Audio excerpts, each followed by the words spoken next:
Quick, say some funny shit, and then we'll cut the rest of this. I'm sore. Michelle destroyed me. Hey, hi, you. What's going on, guys? Welcome back to the Friendgame podcast, episode 2. We got off our asses and we're here recording a second time. Be proud of us. Wow. You make it Clap. seem I need to hear applause through the pre-recorded episode that this is. Come on, give me an easy clap. Good enough. Okay. For those of you who don't know, my name is Ian, or Jabba2000. And my friend here is Alex, or Avi9, and we are nerds, and we like to talk about stuff, and that's why we're here. I'm the predated nerd of yours, so. True, you are my nerd senpai. Oh god. I just realized that Chris is now gonna change my name to that in the chat at some point. Nice, nerd senpai. It should have been that from the start. So yeah, we're here, episode 2. We would like to thank anybody who watched the first one and gave us some feedback. We got some good constructive criticism. We're gonna ignore some of it, but actually do some of the other stuff. So hopefully these will continue to get better as we do more. Our topic for today is actually going to be a little bit of an offshoot of what we talked about very briefly in our first episode. So if you wanted to get the prelude to this one, go check us out. YouTube link in the description. Easy clap. Shameless plug.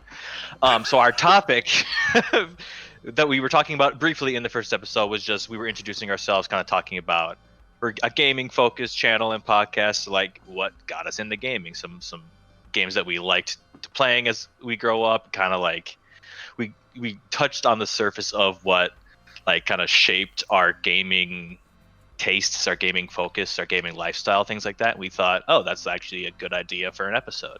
So that's what we're going to be doing today. We both kind of took some time to come up with a list of just games we either really enjoy to this day or enjoyed in the past, or have had some sort of influence or, shaping on our tastes as gamers today. Yeah, and this is a list that it isn't exclusive to just video games. I mean, tabletop games and stuff like that definitely have, changed our lives in some way, so. Yep.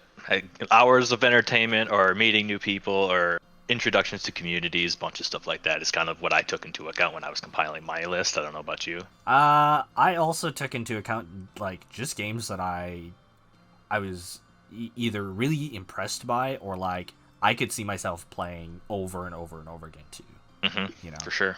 The question of if you're stranded on a desert island and you can only bring X number of games, I took that into account also. For sure. Yeah.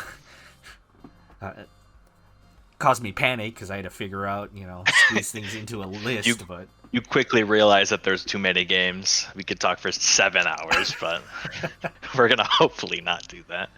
I have about 15-ish entries. Some of them are my third entry or third or fourth entry is technically a grouping of games, so that's more than one. But I have 15-ish items. Yeah, I came up with around 20. I chose some things over others, and I probably briefly mentioned some of the other games that kind of group into that too. But I specifically chose certain games because I figured that. This is the more important thing. So, for sure. Do we want to just get on into it and we can bounce back and forth as we go? Oh heck yeah, dude! Oh heck yeah! All right, you're going first. Yeah, I am going first. My list is up here. We just have a very simple slideshow with the box art, so I can remember what the heck I'm talking about. I'm going to share my screen with you, good sir, so you may partake. Oh snap! Oh man, we are just getting right into this. Can we see it? Yes. Visuals are good. Sweet. So if you're listening to this or watching this and know me, you're gonna know what these first 3 are, just right off the bat. But I will explain them regardless. So growing up, I was a big like I was talking about in our previous episode. I had a GameCube for a lot of my childhood. That was the thing that I mainly played.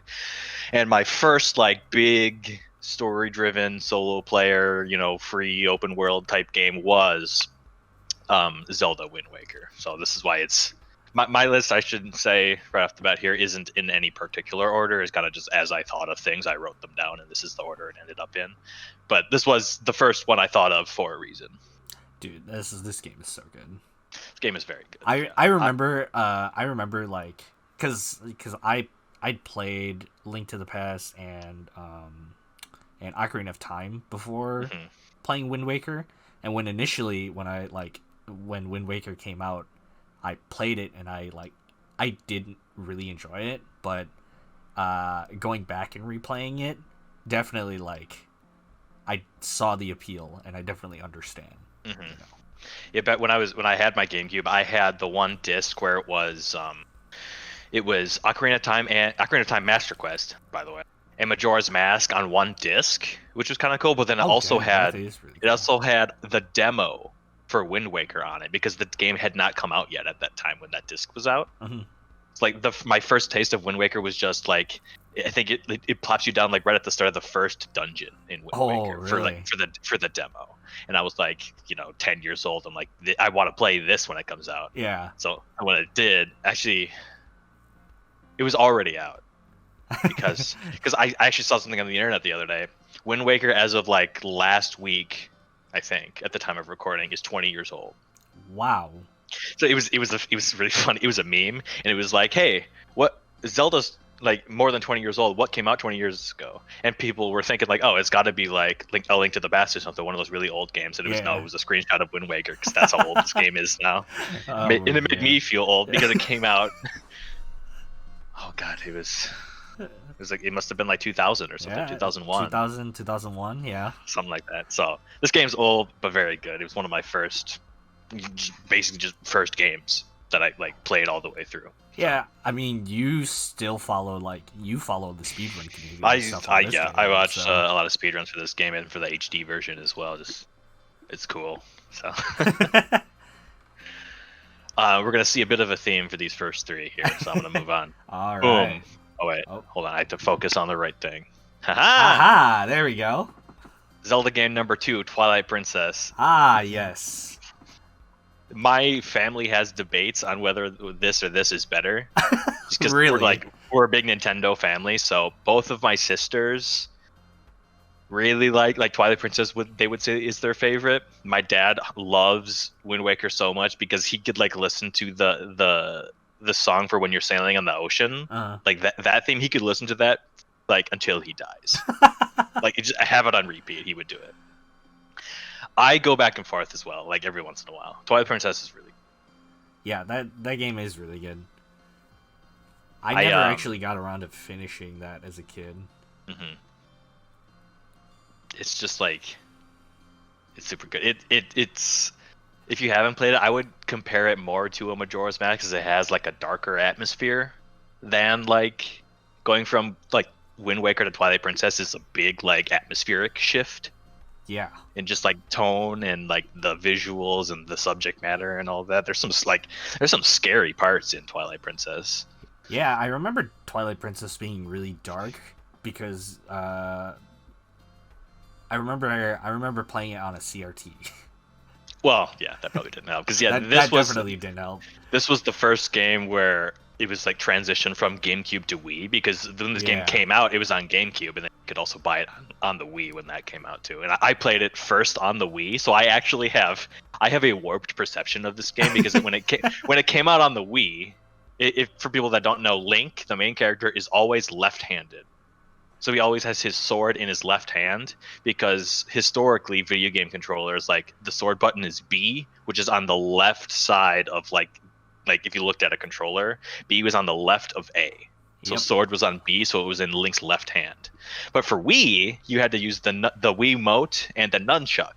but most people are right-handed. So they made Link right-handed for this game, which meant they actually they flipped the entire game like you're looking at a mirror. Yeah, they flipped the entire game. They mirrored the entire game. They mirrored the entire game. So then when Twilight Princess HD came out and it was on the Wii U, they flipped it back. So Link was left-handed again. So when I was playing Twilight Princess on the Wii U, I was like, "What the fuck? Why is this hallway to the left now? It was to the right on the Wii." It's because I played it backwards. It's not that they made it backwards for me. I played the game originally like backwards or flipped, which is actually just like fucked my mind so hard. That's so funny too. Like when I had learned that was a really interesting fact about this game. Mm-hmm. That it was just a flip, it was just a mirrored game essentially. Yeah, it's really funny. This game's amazing. You should play it. I'm not actually talking about the game very much, but I mean, do you really have to? It's a Zelda game. I don't want to spoil it. Yeah, the game. Swing swords, beat a wolf, a woo. All right. Skyward Sword. I'm gonna get some flack for this one if you're a Zelda fan, but I'm gonna stick my ground. I'm gonna stand by it. People give this game flack because it was the second Wii installment for Zelda, and Nintendo leaned harder into the motion controls for like using the Wiimote as the sword. So like there were certain enemies or bosses that you would fight where you would need a vertical slash. So you would need to like swing the Wiimote vertically or swing it horizontally or swing it to the diagonal or whatever. And there were certain things where like Skyward Sword, part of the game, the hub world is like in the sky, so you had to like fly around on your little bird friend, and that was all motion control, so it was a little wonky sometimes. So that's why people didn't really like the game as much, because they had to wrestle against the motion controls a lot of the time. It sometimes got in the way of the gameplay. I muscled through it just because I like all the visuals in this game are amazing. The music is really good. I've played this less than the other ones, and I still remember all of the boss fights because they're just super unique and just like the way you fight them. The guy on the left in this image, Girahim, is like weird, but like actually a super cool villain. The last thing I'll say before I can talk for forever, so you gotta interrupt me sometimes. The Legend of Zelda storyline is super non-linear. Like the story isn't told in the correct order, but this is the earliest, like the start of the Zelda timeline is this game.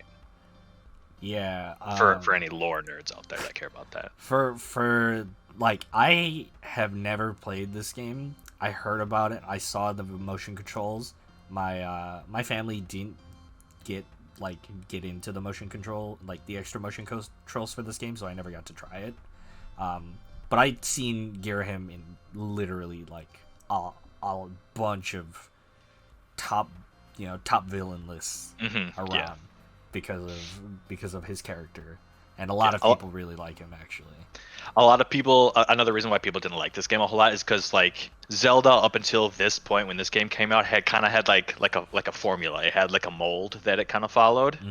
This game broke that in a really good way, I think, because there's always the three. There's the Triforce, so it has Link, it has Zelda, it has Ganondorf.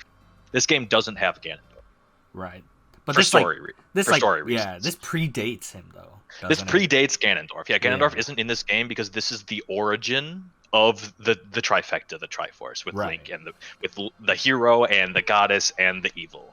Right. This is like the origin story, which is why it's so awesome. The story is so good. I'm a big I ship Link and Zelda super hard, so I always like when they have like a good like relationship in the game, and this has the best Link Zelda relationship in the game, or in any game.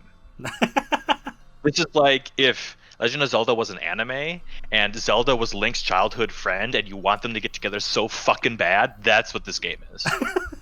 It's literally it. Oh, yeah, dude. just and then okay, everyone pause the video after I'm done with the sentence. Pause the video and look up the video I'm about to show you. Just look up Skyward Sword Romance in the Sky and just listen to that soundtrack. All right, we're gonna take a break and pause now so you can go do it. And we're back. Did you how awesome is that? That soundtrack makes me cry, dude. It's so good. I'm gonna talk for 3.5 days about this game, so we're gonna move on. All right. I think that's a good idea. This game is really good, though. This game's good. Speaking of good games, Magic the Gathering. Oh man. Oh, Gotta my put this in goodness. there. I talked for too long about Magic the Gathering last episode, so we're gonna just briefly touch on it here. Magic the Gathering is the reason why Alex and I are friends. That was This is our. this is our first ever, like, when we met in high school, it was because of Magic the Gathering. I was gonna say this was our first interaction outside of sports. That's part of sports, I Yeah. suppose. Yeah. Outside of sports, playing Magic, and that's an interesting story. I'll tell that in my half. Oh yeah. I Do it. spoilers, unfortunately. I actually have this on my list too. So Uh-oh. yeah. But no, like this game has definitely Super fun.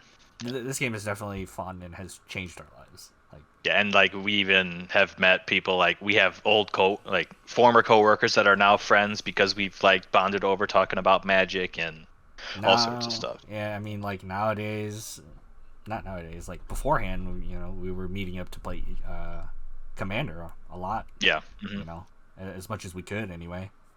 But, Yeah, and we obviously, current state of the world and all, haven't been able to, and we're super to start playing some Magic again. Vaccines OP. Oh yeah, and like this game's just like been around for forever, so like you probably know someone who's played Magic before. The game's so old. Yeah. I'm just like, like watching Twitch streams talking to like Magic boomers about like like a bunch of stuff. Like you say the word Cryptgast and people are like, what?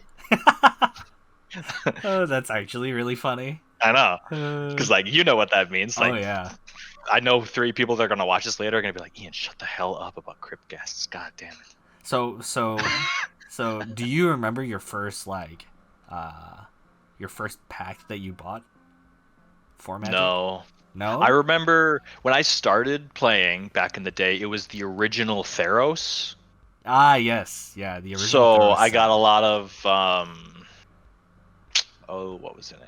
It was a lot of like the enchantment creatures with bestow on them and stuff. So I played a lot with those when those first came out. Yeah. If that dates me at all, I don't know. You think that? Don't worry. I'll when I get to my section, you'll get to hear how old I am. Since we're talking about Magic twice today, we'll keep going so we can get through the rest of this. This next one is not a singular game, but a grouping of games that I played a lot when I was a kid. This is my SNES block.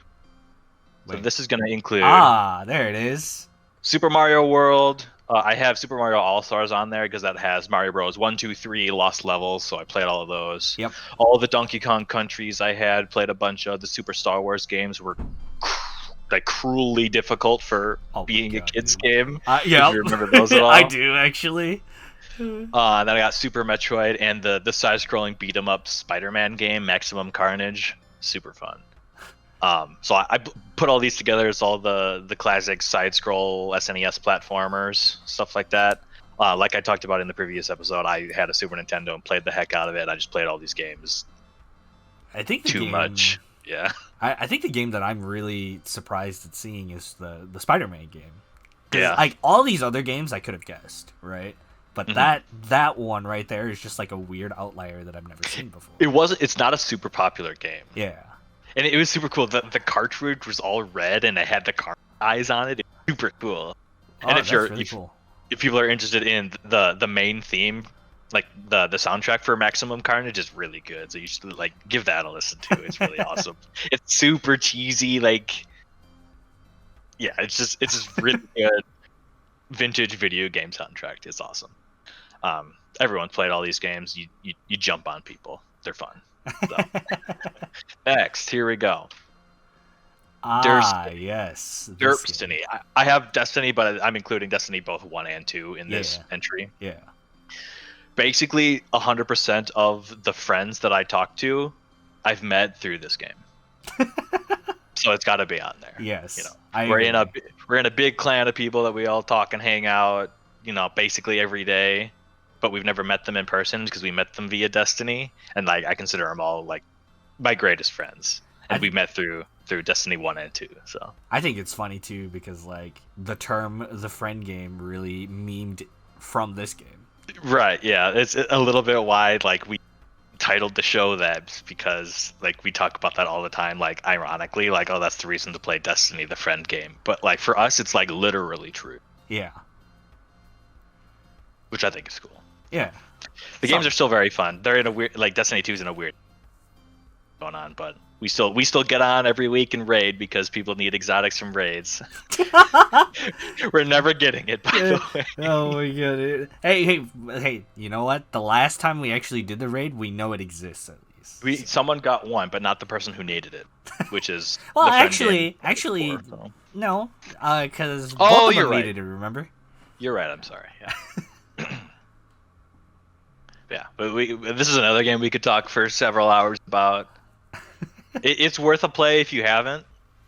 There's a lot of people that play it. The community's pretty good. The game is way better than it was on release. So if like you heard it come out and it was dog shit, it's way better. And a lot of the game is free to most of the game is free to play now, except for like the most recent stuff. So yeah, I'd say that like if you've thought about playing Destiny before, or if you've played Halo before and like to shoot stuff, it's like really good, fun to shoot stuff in Destiny. Yeah, so. It's a nice, fun, casual like shooting time.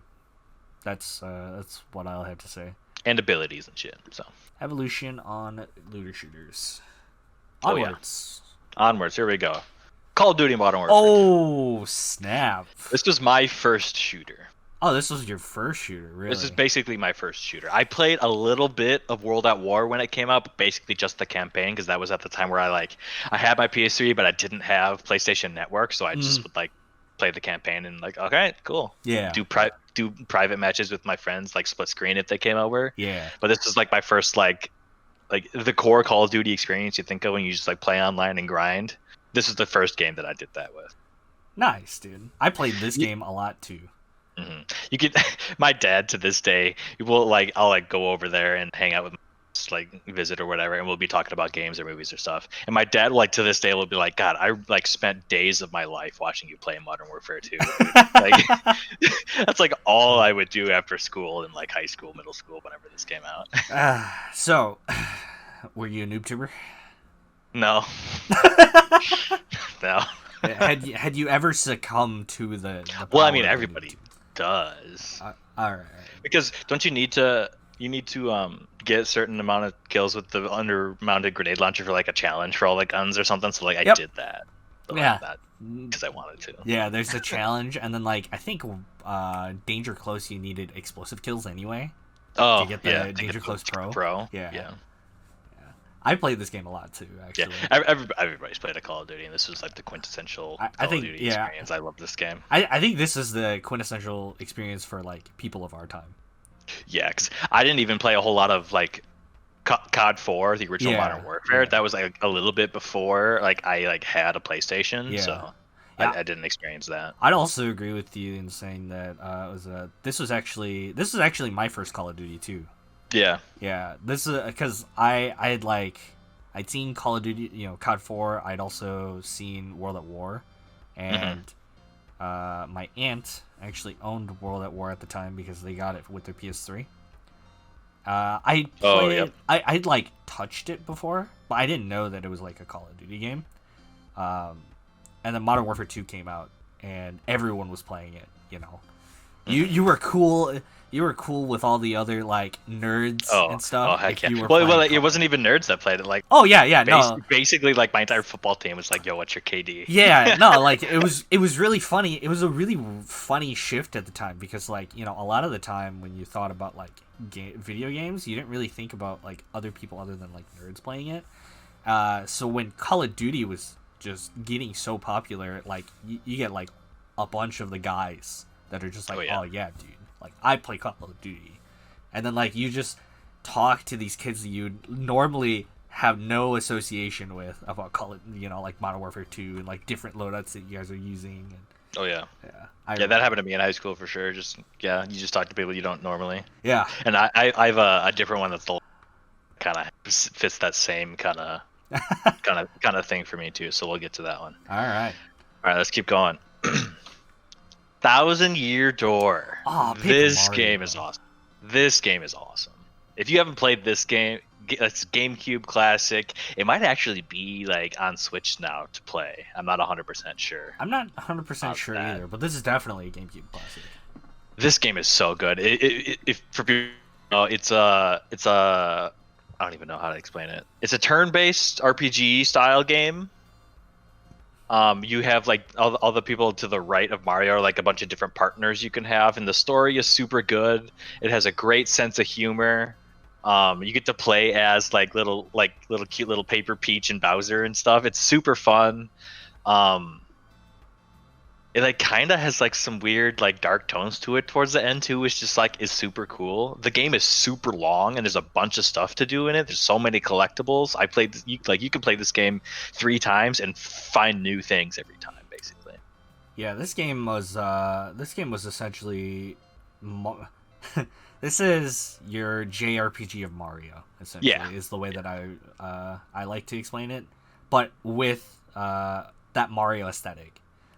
All the movement and stuff is Mario. Like all the puzzles are definitely like Mario based. Like everything about this game is just it is Mario first and then an RPG second. Mm-hmm. There's a bunch of different like if you like that customizable and like you can like make builds in this game. Every time you level up, you get to do like level up your health, or you have like special moves, and there's also like different badges you can use to give you different like abilities and stuff. Yeah. And like there's just like so many different ways to play the game because it's like a turn-based RPG. You can do a bunch of cool stuff, and all the different environments are really cool. There's a like a section where you play the entire like quote unquote like dungeon is like a train ride. Yeah. And you get to do like a murder mystery, interact with all the people on the train, and it's just like super cool and interesting. Yeah. And one of the dudes is like this really fat cook dude, and he's like my favorite character in the game. He just like walks around and there's just like food like dripping on the floor all the time. And all the music is really good in this game too. So this is another one where like I played it a lot like as a kid with like my dad would watch and stuff. So. Yeah. This and the next one actually. We'll talk about the next one. Mario Sunshine, another classic. I played this game a lot too, actually. This game was super fun. I played this game a lot when I would like go to my grandparents' house for like my parents are working or like for the weekend or whatever. Yeah. We bought my grandma and grandpa a GameCube, so I didn't have to lug mine back and forth. And the only game I had at grandma and grandpa's house was Sunshine, so I just played this game nonstop. Oh, really? That's really funny. This game and Super Smash Bros. Melee were the first 2 games we ever bought for a GameCube. Yeah. When we went out and bought the GameCube on release. My brother and I got to pick a game, essentially, that we wanted for the GameCube. And I was like, Smash Bros. And he actually picked Super Mario Sunshine, which I was very, surprised. Because I didn't think that he wanted to play, Sunshine. And he and I played this game a lot as a kid.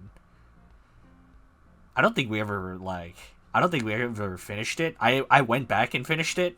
Like a couple years later. But this is like if you're looking for a comparison, it's like a Mario 64 where you gotta go and collect all the stars and like unlock all the different stages and stuff. So if you haven't played that, it's 64 adjacent to Mario 64 like so.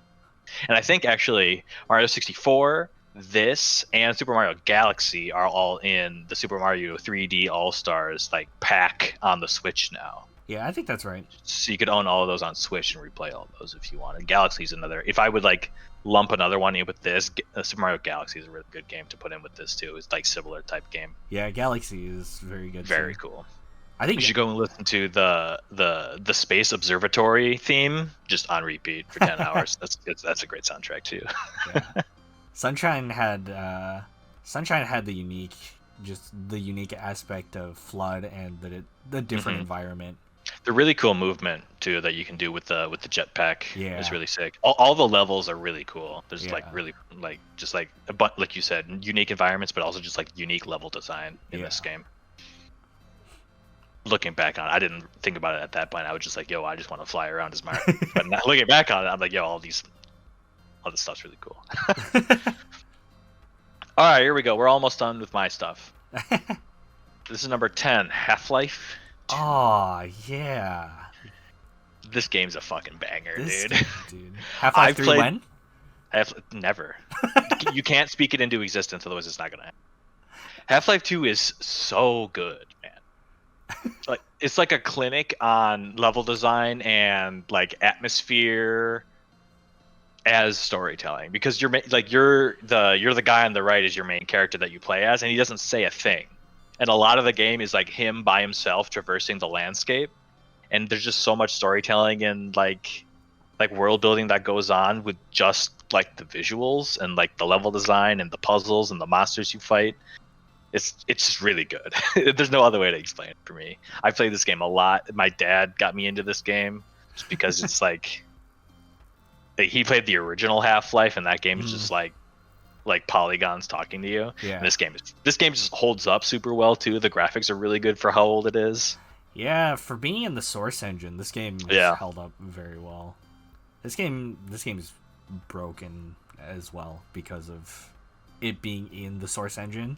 You can do a lot of stuff that just breaks the game, but I think that's also kind of its charm, is that it is a classic game and people have figured out ways to break the game. Yeah, playing it casually, there's a lot of like physics-based puzzles that you like feel cool solving all of the puzzles in this game, because you like, oh shit, I have to get my car across a bridge. Well, like fucking build a bridge out of the shit around you, and like that. Like there's a part where you have to traverse this kind of like radioactive, like just like radioactive sludge and stuff everywhere, and you're in this boat, and you have to try to get your boat like up an incline. So you just like figure it out by like using the stuff around you and like real life puzzles. I also liked that like even some of the enemies you could kind of like deal with some of their stuff with using the environment, right? Because of the gravity we got. Yeah, and a lot of it is like too. It's like kind of like survival horror-y, because like you have limited ammo, so you have to like, be kind of smart with like, yeah, I can kill this thing, but I only have like 5 shotgun shots. So if I want to do the rest of this this level, like I gotta maybe just ignore this dude and run away. Yeah. Like Ravenholm in this game, it's like so good, man. People should play this game because it's super fun and it's a classic. Like, it is a classic. All right, we're getting into the nitty gritty now. Oh, all right. Where'd it go? There it is. DDR, baby. Dance Dance Revolution. This I have a story for this too, but I also have this on my list, so I cannot. Okay. Actually, I can tell the story that pertains to you, but I'll let you go. Yeah, so for people that don't know, Alex and I are both pretty avid rhythm gamers, and this is like the one that I would say that I play the most. I'm like super bad. But dude. No, it's fine. We haven't played in a year, so obviously we're like both fat and like can't. We actually played for the first time in a year yesterday.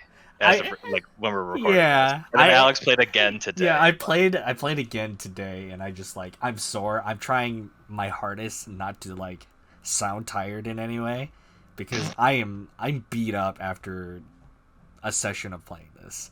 So yeah, this is another game too where we've met a lot of our friends through this game, so like it holds a special spot in that regard. Yeah. We used to drive 3.5 hours down into Illinois, like Chicago area, just to play this game because there wasn't one close by where we live. So we would like get up at like 6-7 a.m. to drive 3.5 hours to be at the arcade when they opened at like 11 a.m. and then we would stay there until like 5 a.m. We would be there until like they closed. Literally all day from open to close. Just to play some Dance Dance Revolution, because like we wanted to play, we wanted to see our friends, stuff like that. Do you remember the origin story of you playing this game? Yeah, we were. You want to tell it or? No. I would love for you to tell it because it's hilarious. Correct me if I'm misremembering it. We were at our local arcade, and they didn't have a Dance Dance Revolution Ace machine. They had like they have an old ass like third mix machine and a Supernova 2 machine and an Extreme machine. And we were there. I don't even know why we were there originally. We were originally there for a movie. We were there for a movie, so we were just bumming in the arcade. We're going like walking around, and we see the Dance Dance Revolution machine. And then I don't remember exactly how it started. You were like, "Oh yeah, this game's super fun. Have you ever played it?" Or something like that. And I'm like, "No, there's no way you play this game, dude. It's so weird." And you're like, bet. So we got tokens, and then you got on the machine, and we're like actually doing shit that was like probably not super impressive at the time because we've like gotten better since then. But I'm like, what the fuck? You play this game? It's so dumb. What the hell? And like, so you're like, yo, try it. I'm like, yeah, there's no way I'm trying it. But then I did, and then I like love it. I think it's really funny because after that moment, I had decided, oh man, I really miss playing this game. So I made it a thing for me and one of our other buddies, Jose, to like go and play the game every like other weekend at that local arcade. That was so funny. And then you ended up joining. Yeah. And I remember like I wanted like it was something that I like wanted to get good at. So Alex just like made me do this one song over and over until I full comboed it, and I was like, "Cause this fucking sucks. I hate this. Is so dumb." And you're like, "Dude, just don't miss a note, forehead." So I hate you for that, but the game's fun, so we'll allow it. I have a bunch of stories. I have a bunch of stories. All right, yeah, we'll do it again. Well, we're talking about this one again. So. All right. Now, don't make fun of me for the next one. Okay, all right. Okay, so it's League of Legends. Now, hear me out, okay? Wait, this image is actually... I love that you actually, like, got the title and just plopped it in the middle of this. Hear me out, it's League of Legends, okay? I'm a competitive person, but I'm also fat, so I don't do sports anymore, okay? So this... the reason why I enjoy this game is not because it's fun, because it's not fun. No one ever has fun playing League of Legends. But this gives me an excuse to play games with my friends cooperatively and also like be competitive, because we talked about it a little bit in the last episode. We were doing a Clash tournament that when we were recording that last episode. Yeah. Like, doing tournaments and like being in a competitive setting is still something that I enjoy doing, because like I did sports all the time, and we've like done tournaments for different games that we've played, and just like being competitive and like practicing and like like working on skills with a team is just something I find fun still.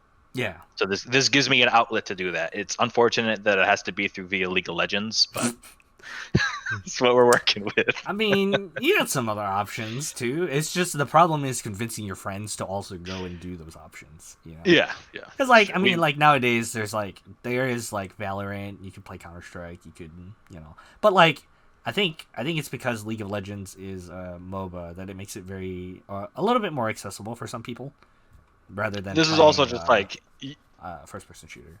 Yeah, this is also one that like it's been around a while, and I played it in high school. So like now, where I'm like wanting to do like Clash tournaments and stuff, I already have that base. I already had a baseline knowledge with which to start. Yeah. Playing. Like if I wanted to get into CS:GO, I would have to like learn how to play the game, because I've basically never played CS:GO. This is a game that I'm at least familiar with, and then can then translate it into like a competitive setting via the tournaments and stuff. Yeah, God, dude, I played this game a lot in high school too. Wow.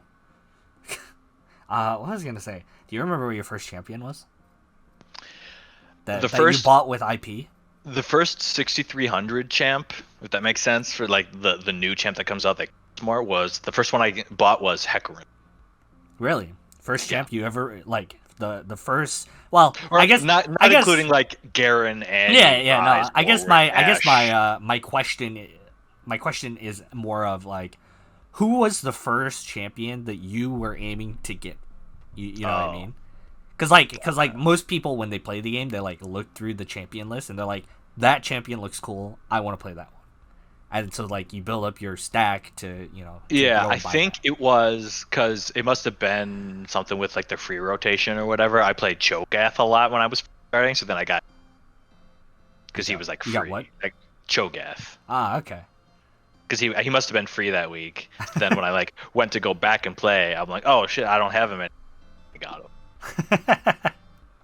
And then to date myself, if this means anything, the first like quote unquote brand new champion that came out when I started playing was Varus. Because I remember that, because he was just like, oh, that's lame. He's another bow guy like Ash, but he like the same. So yeah, this scratches the competitive itch, but it's League of Legends, so this will show up in my list too. Yeah. This next one also kind of fits that mold where you and I have both played the next entry competitively, and that's kind of what I liked about it. Do you know what it is? Can you tell me right now what it is? I know exactly what you're talking about now. It's Mortal Kombat.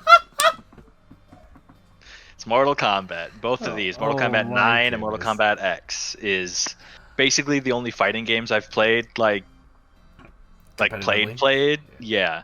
And then we've both done tournaments for these games. We had like so many fucking salty runbacks in Mortal Kombat 9. I was a smoke player, but I didn't ever do any of the smoke ball resets because I was a noob. And then we actually went to a release tournament for MKX where it was MK9 we played, and we took first and second in. And then MKX, you podiumed in. I don't remember. I don't think I did. Oh my god, dude! Yeah, we played a shit ton of MKX at like local. Like we went to like a con, our local con that had a tournament. We played in that and just played a bunch of these games. I have so many stories of this that Yeah. I will tell later. All right, sick. Yeah, I haven't played any Street Fighter, Marvel, Killer Instinct, King of Fighters, Street Fighter, any of that. So like this is my fighting game of choice, so I put it on there. Yeah, no, this is these were the good, like MK9 was the resurrection of Mortal Kombat. Yeah, for sure. And then it was just like both these games are also just like super fun too. Like it's fun to play with people. So yeah. All right, we got two more. Okay, all right, let's go. We're throwing it back. We were talking about GameCube before, but now we're not. Pokemon XD Gale of Darkness. This was, I talked about this a little bit last episode as well. I didn't have a Game Boy, so I didn't play any of the classic Pokemon ever. Ah, right. So the Pokemon content that I did consume was via the GameCube game. So this one, then there was also Coliseum and Stadium that I played. This one was my favorite though.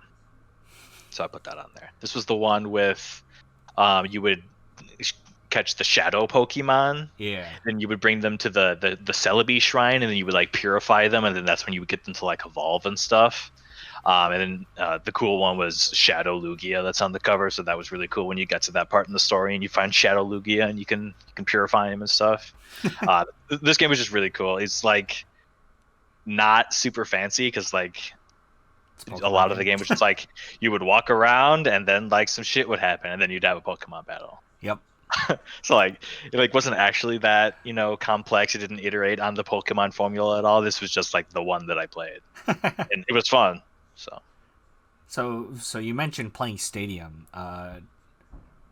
Did you play a lot of the Stadium mini games? No. No? Oh No. My god, dude! I played so many. Like I played the Stadium and Coliseum mini games so much as a kid, dude. Oh my god. My favorite one was watching the Magikarp jump up and hit the counter. It was amazing.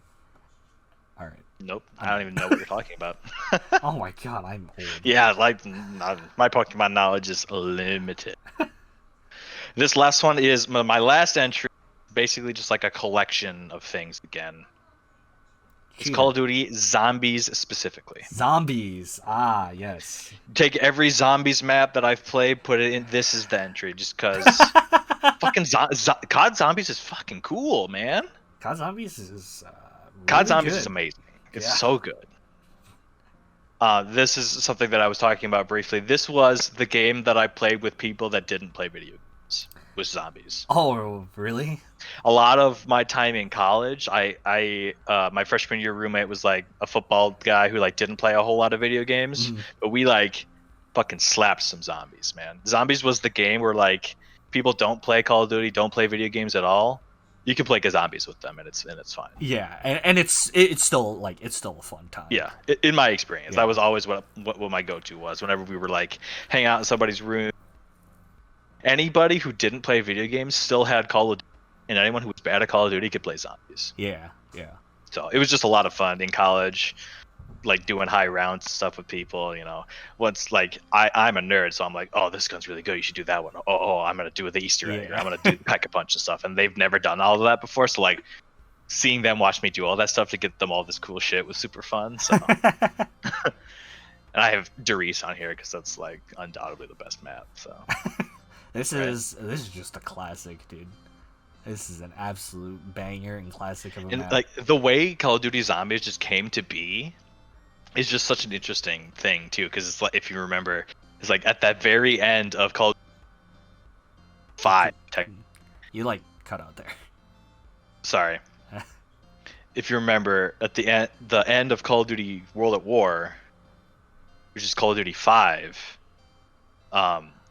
it was like this hidden thing that people didn't really know about, and then people loved it, so they decided to just keep making maps and stuff, and it's just like this huge thing now. Yeah, it just became its own mode after the story campaign, because this is an Easter egg for finishing the campaign, and people were kind of confused. They're like, wait, like, what's going on with zombies? Oh, this is really cool.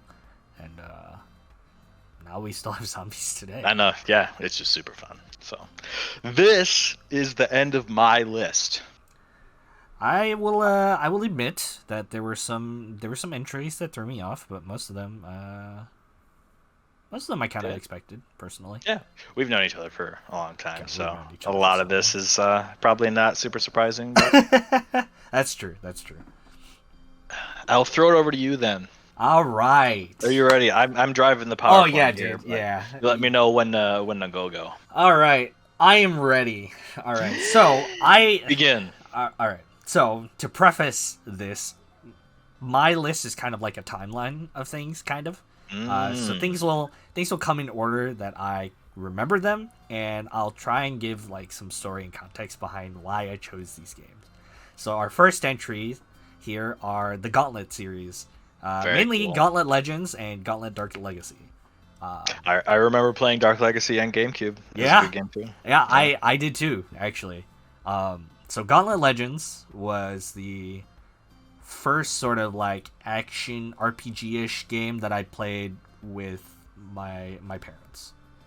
Like, I grew up playing this game, and then any time that like my dad's side of the family came over, we played this game. This was the game that like anyone, basically anyone who didn't really play video games played this, like could play this. It was just super fun co-op too. Yeah. So it was so much fun to like have everyone together and just play this game. So it's fun to just like see everybody running around trying to kill stuff, and it's like kind of chaotic, and like all the enemies and stuff, and solving the puzzles and stuff. I get that for sure. My favorite part is everyone yelling at each other to go in a certain direction, but everyone's in the opposite directions. No, let's go over here, and everyone's like way in the opposite corner. Like, wait, don't eat that food. I'm gonna die, and then like someone picks it up. You're like, oh, damn it. So what was your main here, guy? I was Blue Minotaur. You were a Blue Minotaur, huh? Was my guy, yeah. I was a Jester player. Jester. Yeah, I loved the Jester as a kid. Like that was my favorite character. It was really. Is he holding a bomb in this photo? Yeah, that's what he threw. He threw bombs. It was like in the later levels of a Jester, like Jester specializes in speed. So I just moved, like I ran so fast, so much faster than everyone else in my family when I was playing. It was the funniest thing ever. I was a super slow dude. Yeah. Was it in Legends? I played a I think Blue Warrior was my favorite. I basically only played Dark Legacy, so yeah. So I just played the Minotaur in that one. Yeah, and it was I played it on someone else's GameCube who had like a maxed out file, who had a like unlocks and stuff. Yeah. So I just jumped right to Minotaur and I just played that. Yeah. All right. Next, yeah. Boom. CounterStrike series. All right. Uh-oh. So this was my introduction to first-person shooters. These games. I've spent a lot of time with. So I put all three entries here. I'll kind of go briefly. So 1.6 or the original Counter-Strike, I did play a little bit as a kid. I spent a lot of time playing Condition Zero though, because that version of the game added bots to the game. Oh. So like my dad, my brother and I would team up against like the bots to like play, to play in a match essentially, and we made a fun sort of like thing where there's a map called, anyone who played CounterStrike knows this map, but there's a map called Italy, and it takes place in Italy. It's a hostage rescue map, and there's the counter-terrorists spawn on the bottom side of the map, and then the terrorists spawn on the top side, and there's like this small house that all the hostages are located in. So what we would do is we play on the T side, and we just defend the house. Like that was our goal. Okay. To defend That's the pretty house cool. and stop the counter terrorists from like coming in the house. So like Yeah, that's pretty cool. it was so much fun to like group together and hold down the fort essentially. You made your own like wave defense game. Yeah. And then was the Source is on here because my aunt and I played this a lot. As you know, Ian, Tammy and I played this a lot. This was the first time that we ever kind of had exposure to server community, because during our like school breaks, essentially, she would come over and sleep over at my house, and we would play Counter-Strike Source like all day, essentially. We found this zombie mod server. So it was I think the common term for it nowadays is like infection. So like one person turns into a zombie and then is trying to infect everyone else. But like we found a server like that, and everyone on there was like really cool and really chill, and it was really funny to play on. It was such a good time to just like try not to get infected, because you could like shoot props into like the doorways and stuff to like make your own fort. Right. Yeah. They even made that made up game mode got so popular that I remember in like Modern Warfare 3 they like made it a legit in the game. Yeah. If you remember that at all. Yeah. I do actually remember that. That's super fun. Yeah. That style of game, yeah, for sure. Yeah. And that was just a mod for these games, which is pretty cool. But these games, I played a lot of these games. All right, I am good. Ready. Yeah.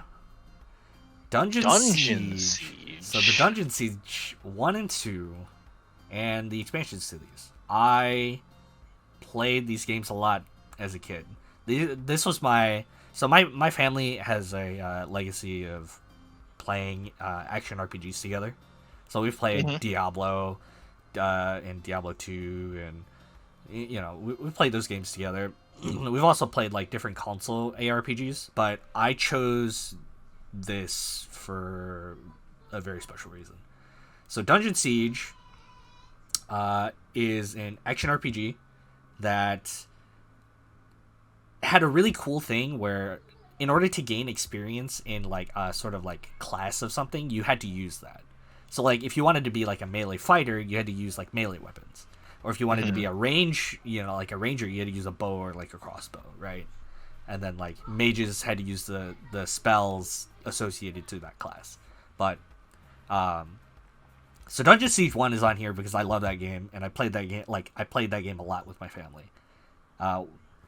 Dungeon Siege 2 is on here is because this was the time period that switched me from being only a melee brute, like big frontline kind of guy, to actually taking a step back and becoming a mage, becoming like one with magic. So all of my life up until the point that I played Dungeon Siege 2, I had always played like the barbarian, the warrior, like the BSF. Yeah, the BSF essentially. I have always played that role in my family dynamic, right? Playing these games up until Dungeon Siege 2, where my dad was a combat mage, and combat mages in this game are like fire and lightning mages, and he had this like really cool spell that like shot lightning from the sky down and just exploded all the enemies on screen. And I thought that was the coolest thing ever. And I was like, I want that. So then I became a mage. Yeah.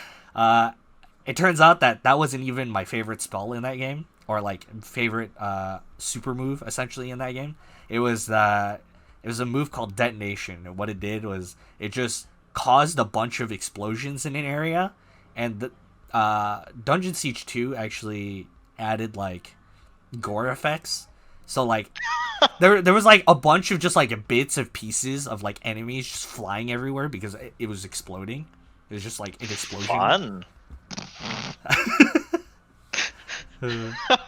But yeah, That's awesome. nowadays I I enjoy mage classes, and I thank this game for that. Yeah, it's even like translates to we've played the Divinity original. Yeah. When we're doing our like co-op lone wolf playthroughs, I was the frontline beefy dude, and you're always the backline, either major or ranger or whatever Yep. type class. So I'm getting the origin story now. I like it. Yeah. My we've done multiple playthroughs. Like my family has done multiple playthroughs of this game, and Yeah. yeah, my mom was always like, my mom lives by ranger, regardless. Oh yeah. Yeah, she loved That's awesome. playing ranger. That was her favorite thing. Funny story about Dungeon Siege 1 is that the mechanics of that game are kind of like jank. So when you want to hit things, you have to stand still, right? And the thing that you want to hit has to also kind of stand still.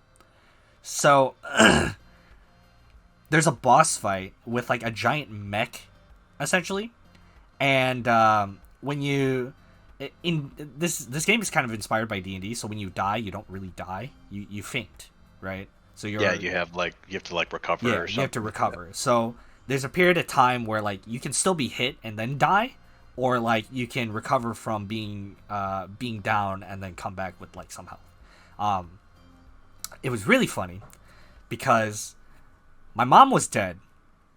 I had just like gotten up, or my brother was up, and he was running around in a circle, and my dad was chasing the robot boss and trying to hit him. But because of how that mechanic works, you just see his character like walk up, wind back to like swing with his sword, and then just like have to run forward again because the boss moved around the area over and over again. It was so funny to watch, because I was just like standing on the side trying to like resurrect my mom.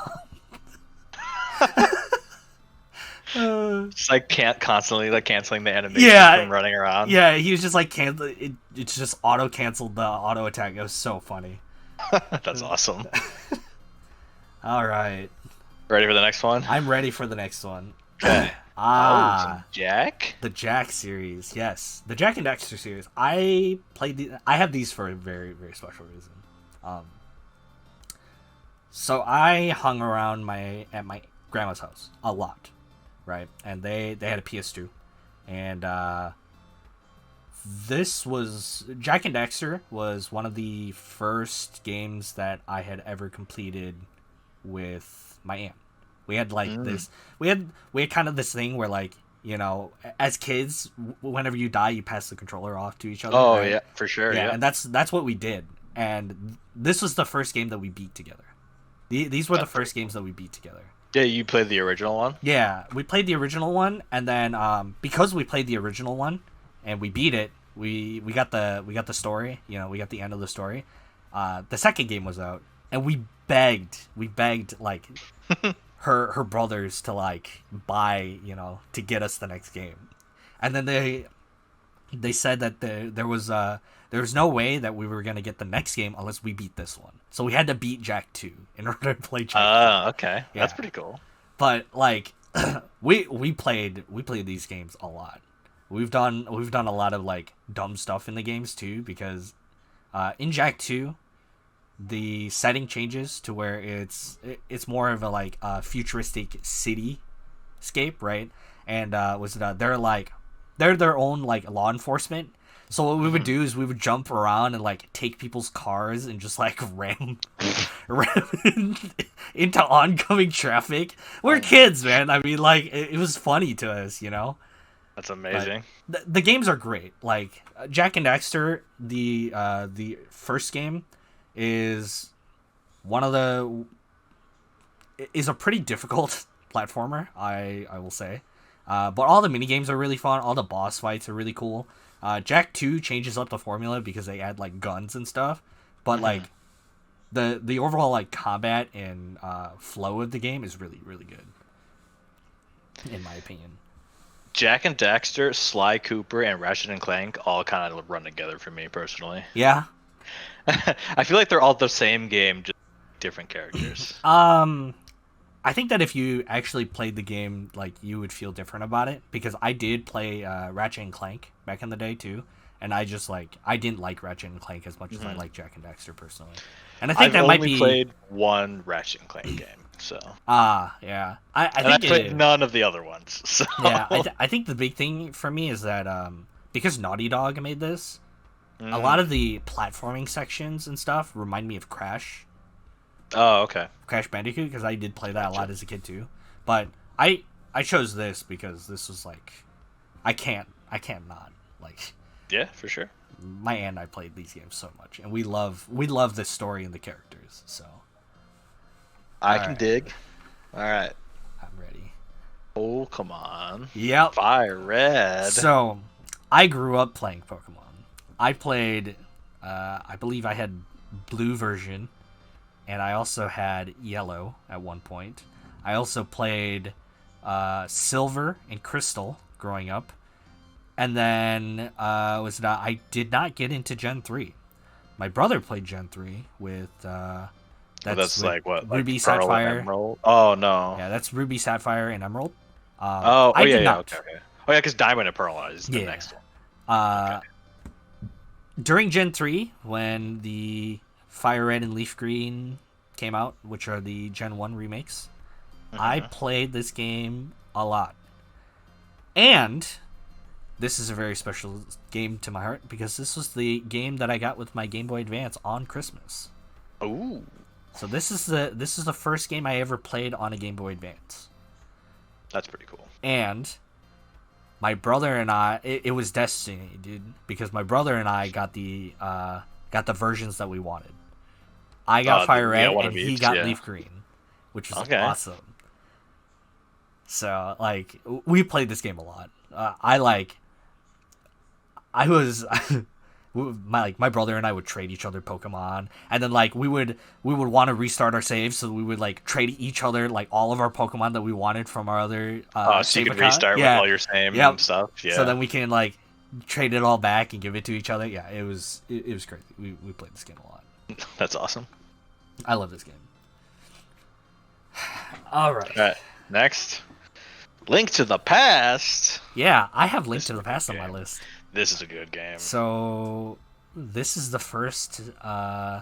This is honestly the first Zelda game that I ever beat by myself.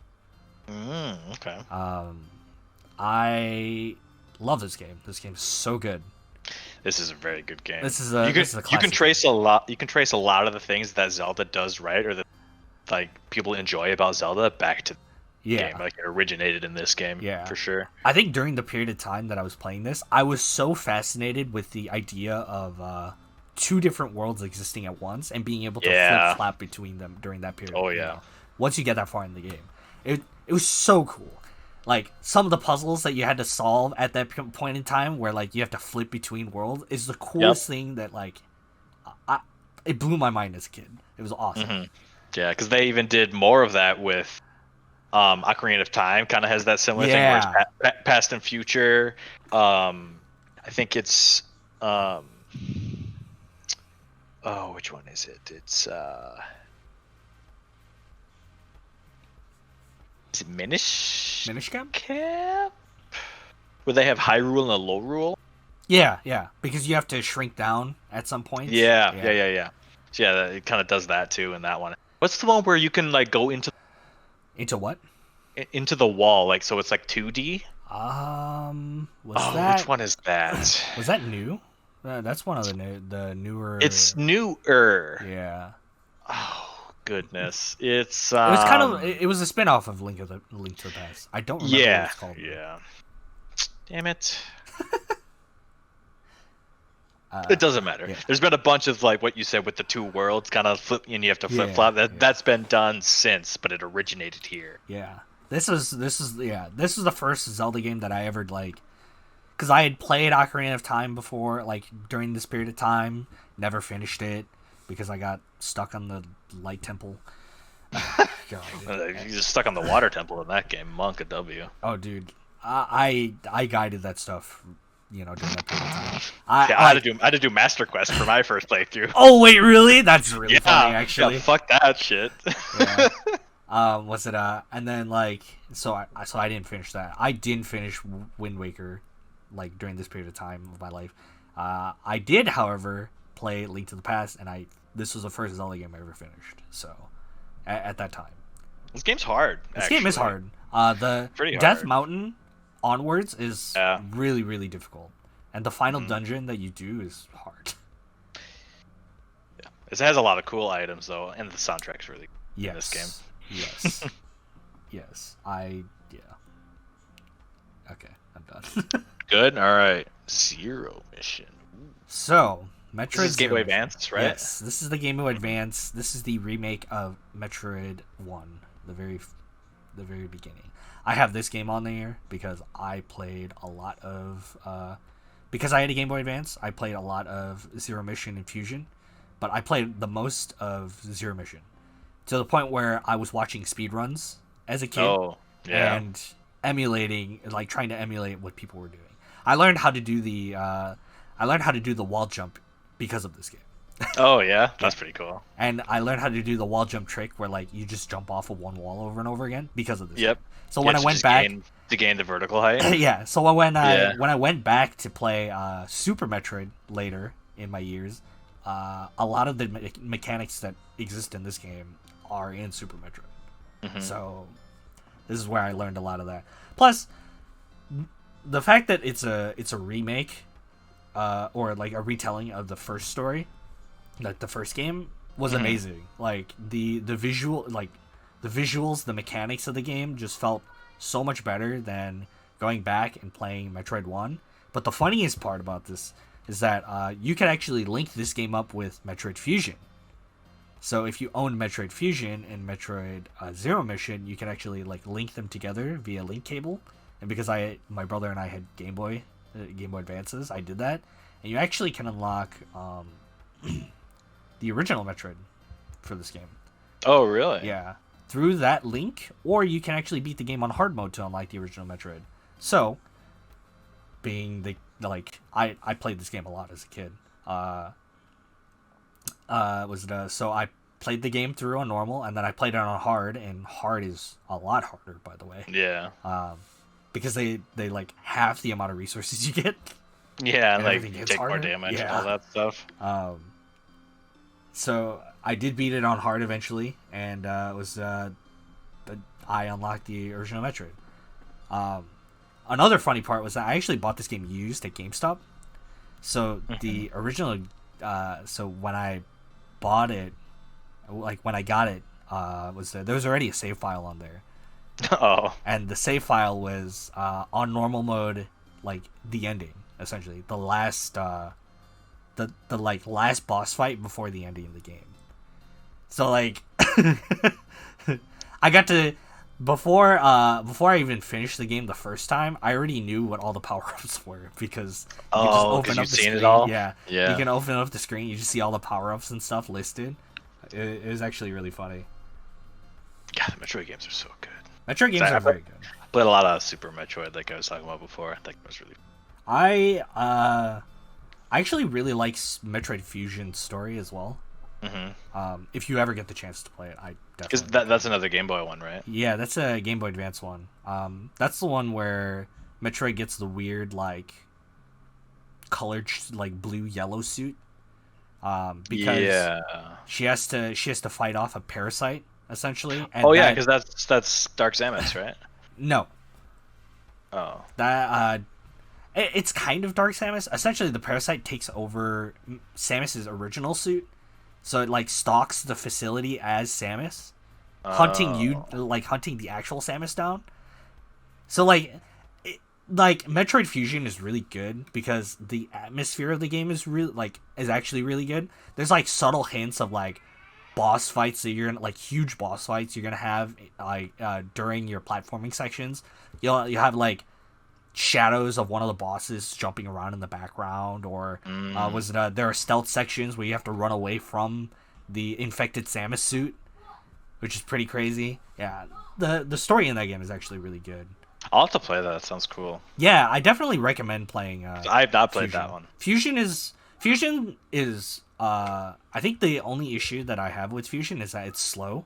It's kind of slow to start, but like all the levels are really interesting, and all of the way that like the facility is linked together is really interesting too.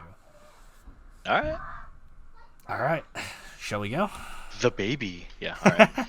So I have Final Fantasy 1 and 2 Dawn of Souls. This is technically the remakes of these games. These were originally released on the PlayStation, but I did not have that for the PlayStation. I actually had it because they re-released these for the Game Boy Advance. I have these on here, and not the other Final Fantasy games.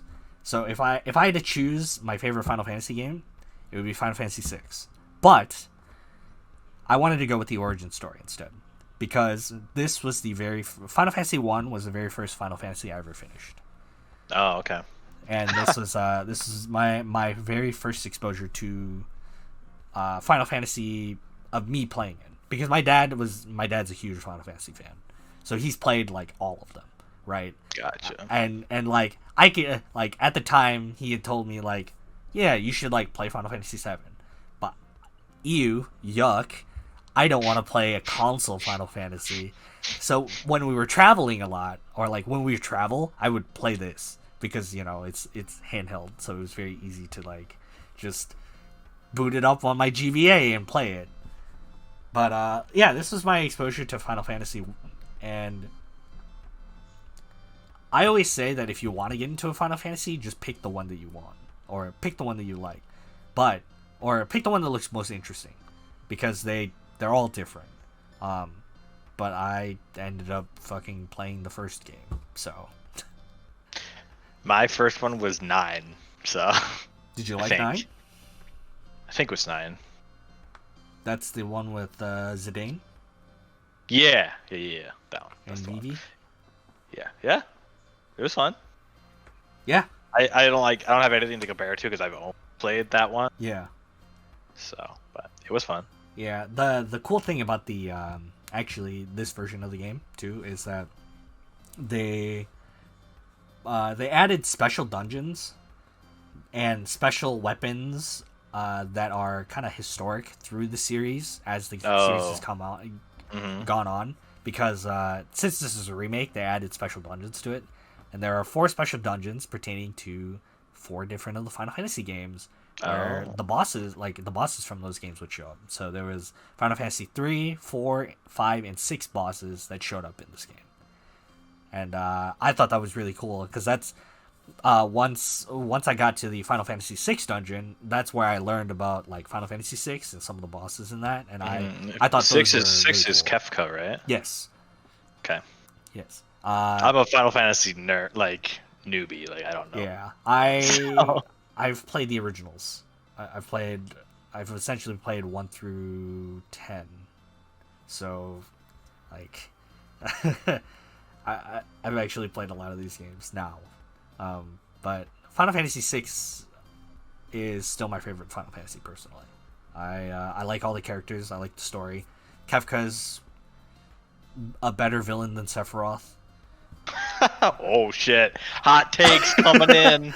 Oh shit! I think Kefka's very interesting. The fact that Kefka actually achieves his goal and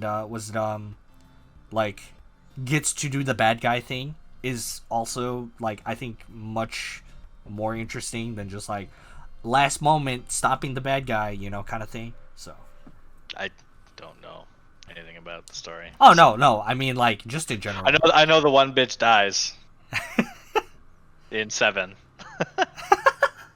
That's it. That's all I know. All right. And what Kefka's like he's like the Joker basically. Yeah. He is. I compare him to being basically the Joker. He's crazy. Okay. He kills people because he kills people. Like, he wants to destroy the world, and eventually, gets to do the thing that he wants. But like the story is actually like the thing with 6 is that it doesn't have just like a main character essentially, because it jumps around a lot. Yeah. With all the characters, so all the characters are kind of like the main character. But yeah. All right, sweet. Next up, We're moving on. boom. Tetris. Oh boy. I played a fuck ton of Tetris as a kid, dude. I went through a phase where this was the only game that I played like on the side. Like I would play Call of Duty and then I'd be like, fuck Call of Duty, and I just go and play Tetris. I played so much of this game. I would. Are you a grandmaster yet? Am I a grandmaster? If only, dude. You know what? Young me probably could have like actually done something like that, but I'm too dumb now and too slow. But like I'm gonna give a shout out. I'm gonna give credit where credit is due. EA actually published a very good Tetris game back on the PS3 that I own, because there's some really cool modes actually. Have you ever played Tetris where you and another friend have share the same terminus block area? So you share the same area, and the overlap between the areas like 2 blocks. So you have to do Tetrises with your friend or your partner, and you share the middle like column together. I see. It was like one of the coolest modes ever, in my opinion, for Tetris. I've never done that. Yeah. I actually got my brother into playing a bunch of Tetris because of that mode. So my brother got addicted to playing Tetris because of that mode. That's pretty cool. Oh man, dude. But yeah, I played this a lot. We had it on a PSP, and I played it a bunch when we would travel. Like this was the game that like I get bored of playing something else and I just go and play Tetris. Yeah, for sure. Did you ever played Tetris 99? I've not. The Battle Royale? Yeah, I've not. I think that's really interesting. And like my youngest brother now, Tristan, he's actually like he actually enjoys Tetris too. So like getting Tetris exposure I think is really nice for kids nowadays. Sure. All right. Alright, next. Alright. Ooh, I was wondering when this would come in. Phantasy Star Online. So, this game was kind of, I guess I would say, is my first MMO I've ever played in this. Like, I've ever played. This game changed my perspective on video games for a while. I was never really a fan of Phantasy Star Online when my dad initially bought this game, actually. I did not like this game. My first character I ever created was the big green robot dude you see in the background. Okay. He's a ranger, so he used big guns. But I hated him because he couldn't heal himself except with items as a kid. I thought it was dumb. So then I ended up changing to a hunter, the melee class. Was the front character that you see there. I ended up changing to him, and I actually enjoyed him, except for when I had to use a gun to shoot down airborne enemies, because there were some. Because he was supposed to be the melee fighter? Yeah, because he's the melee fighter. Okay. And anytime I used a ranged weapon, I just miss, because I don't have any accuracy as a melee character. But as the years went on, I ended up playing as I ended up maining as a ranger class anyway, because I thought ranger classes were. I had the most fun as ranger classes. I thought their gun, their weapons were very unique.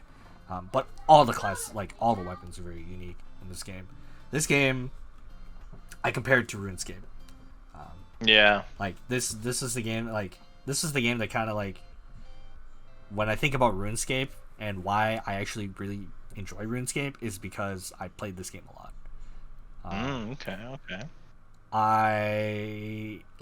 This was also my first exposure to an online environment for an MMO. Right. Yeah. And this was like kind of revolutionary in that respect because of how like Sega cast. Yeah. And that was like it's Yeah. like the one of the first games where you could like play online like that back in the day. Yes. This is kind of the granddaddy of MMOs, I'd say, for consoles. A lot of consoles that are now MMOs kind of have Fantasy Star to think about it, and it also was kind of revolutionary because that lobby, it had a lobby and grouping system essentially. That's how the online worked. Was you would boot up into a ship and a lobby, and then you would go and create a party, and then your friends would like join your party, right? Or you could get like random people to join your party. And the community for this game is just like they're so nice. I remember having people just drop in who are max level, max geared out, and they would just drop stuff for people. They'd just be like, "Hey guys, I don't need any of this stuff, so here." And then they just drop you a bunch of stuff. And you're like, "Oh my god, I've never seen these weapons before. Oh man, this is so cool." That's pretty sick. It's like if someone in RuneScape would just walk up to you and be like, "Here's a T-bow." Or like, "Here's a rapier." Like no one would do that. Yeah, no one would do that in like now. RuneScape now, but like it was common in that game in Phantasy Star. You'd see people drop special weapons for you all the time, and it was awesome. And like I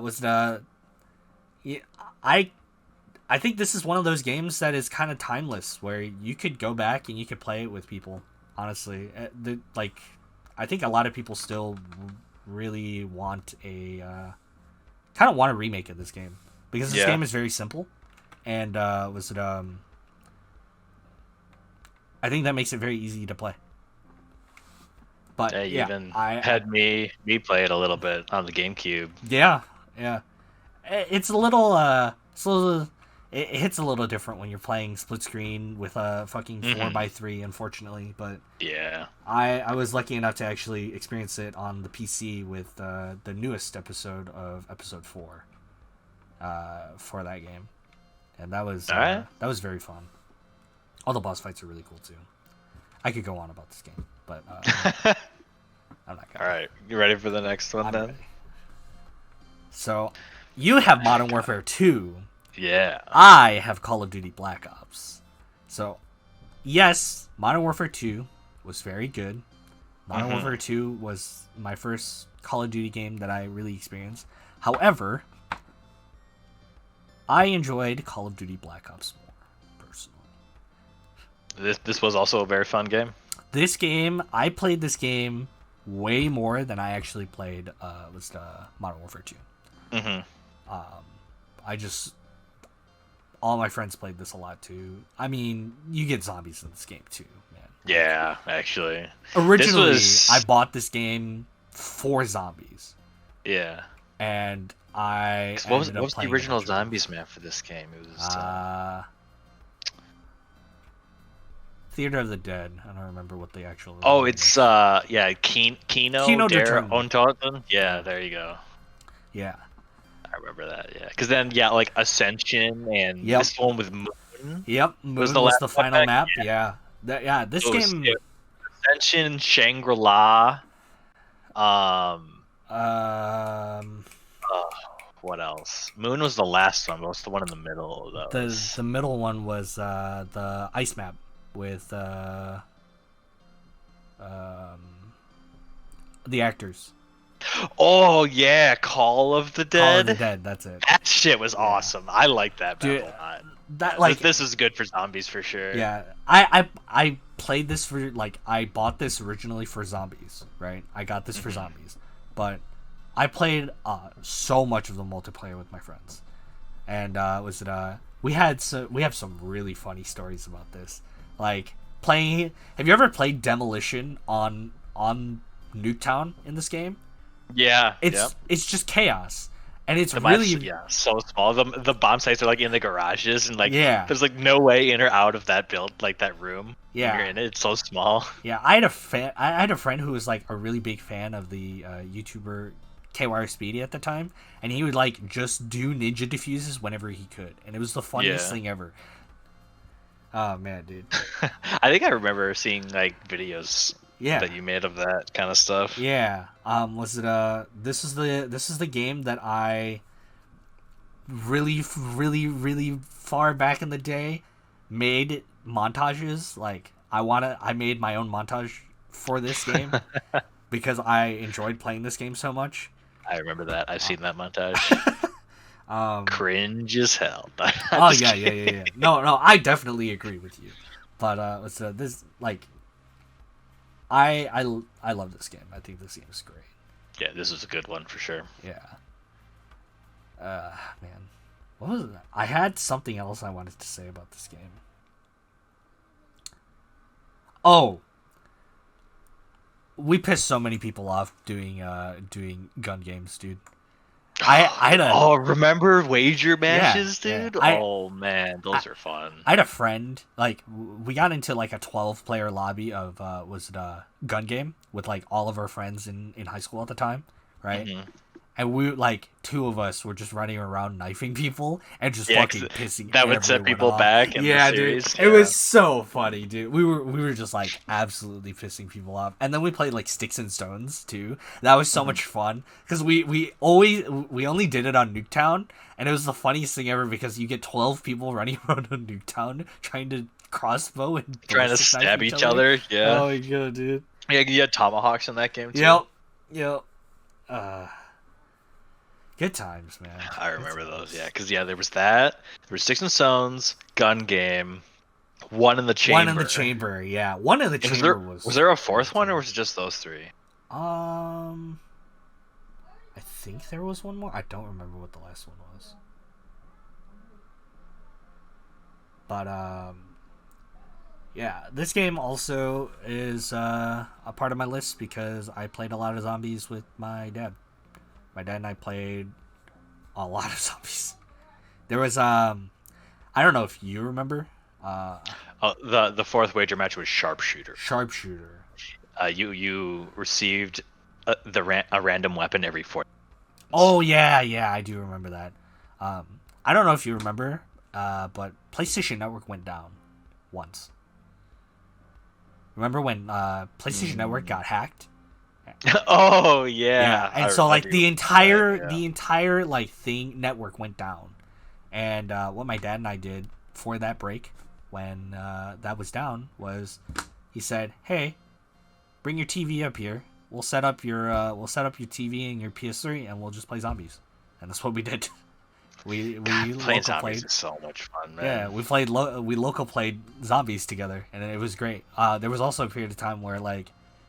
During that period of time, I actually got my aunt and my brother to play with my dad and I because the network was down and we had them over. So what we did was we 4-player zombies on Doris on the catwalk in Black Ops, and it was awesome, dude. Oh man, yeah, zombies is so much fun. We could do a fucking episode of just zombies. Zombie games, dude. Oh man. Idea for the future. All right, let's keep going. All right, let's keep going. All right, next.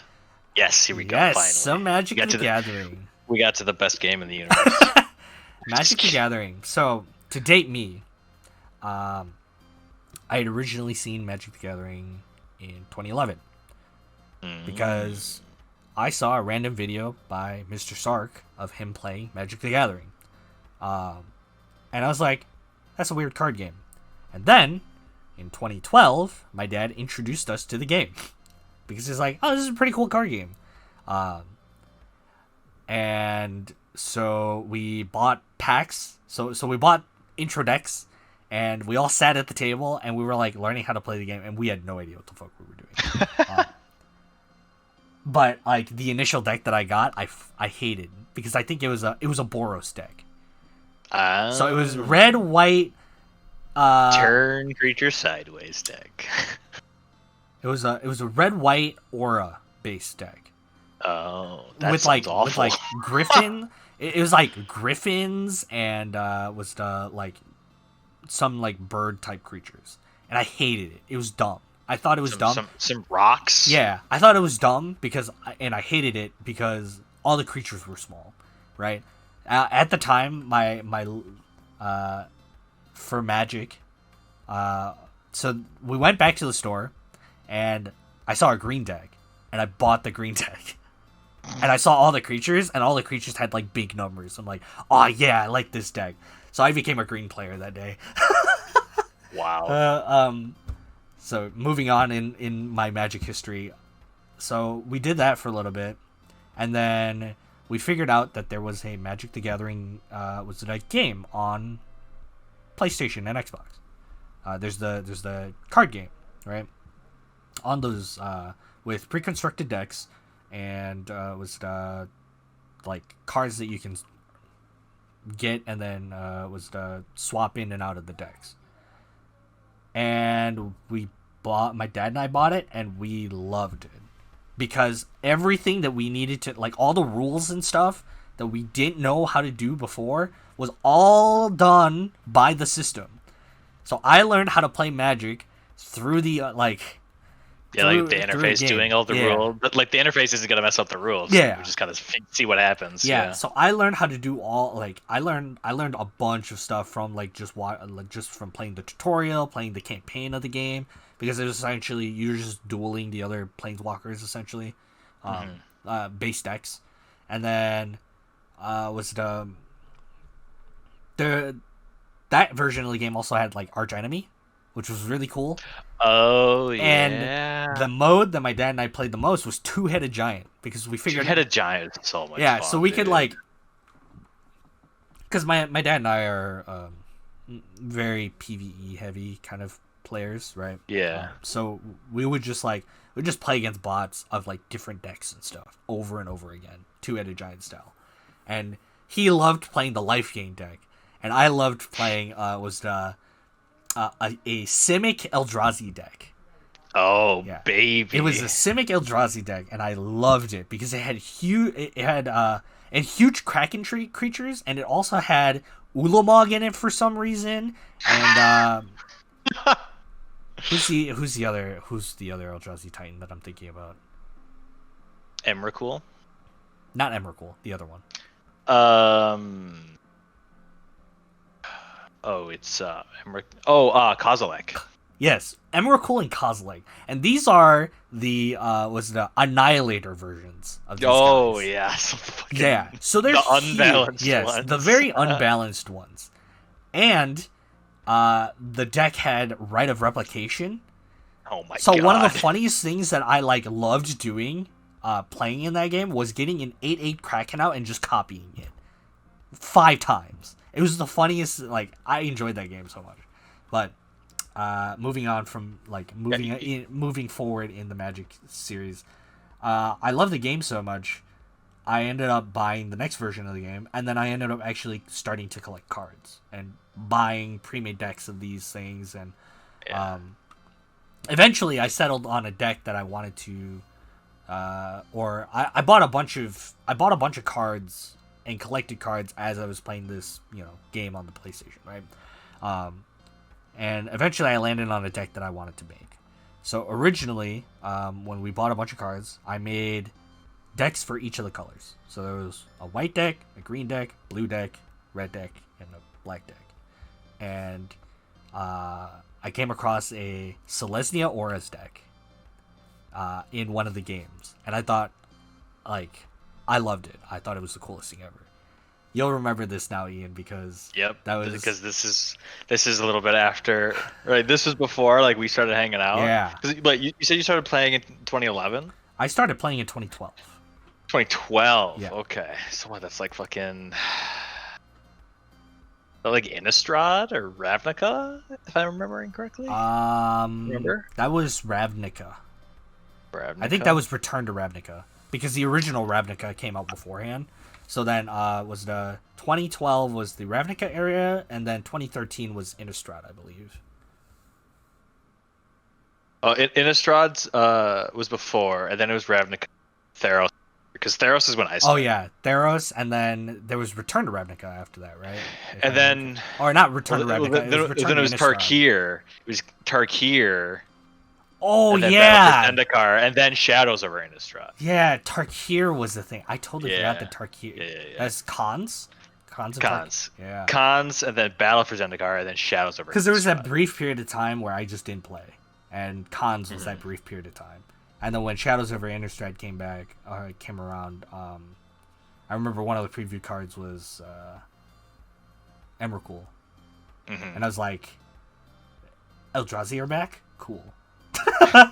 Sick. I'm just like totally ignoring what you're saying and looking at the sets now. But yeah, so my first deck I ever like brewed myself as a kid was a mono green Stompy.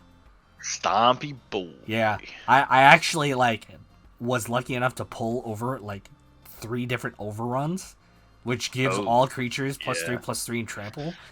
So I just had creature like big dumb green creatures, and then I play overrun and I just like hit you once and you die, and that was like the entire deck strategy, which is not good, if you're a more advanced player. But as a kid, it was like the coolest thing that I could do.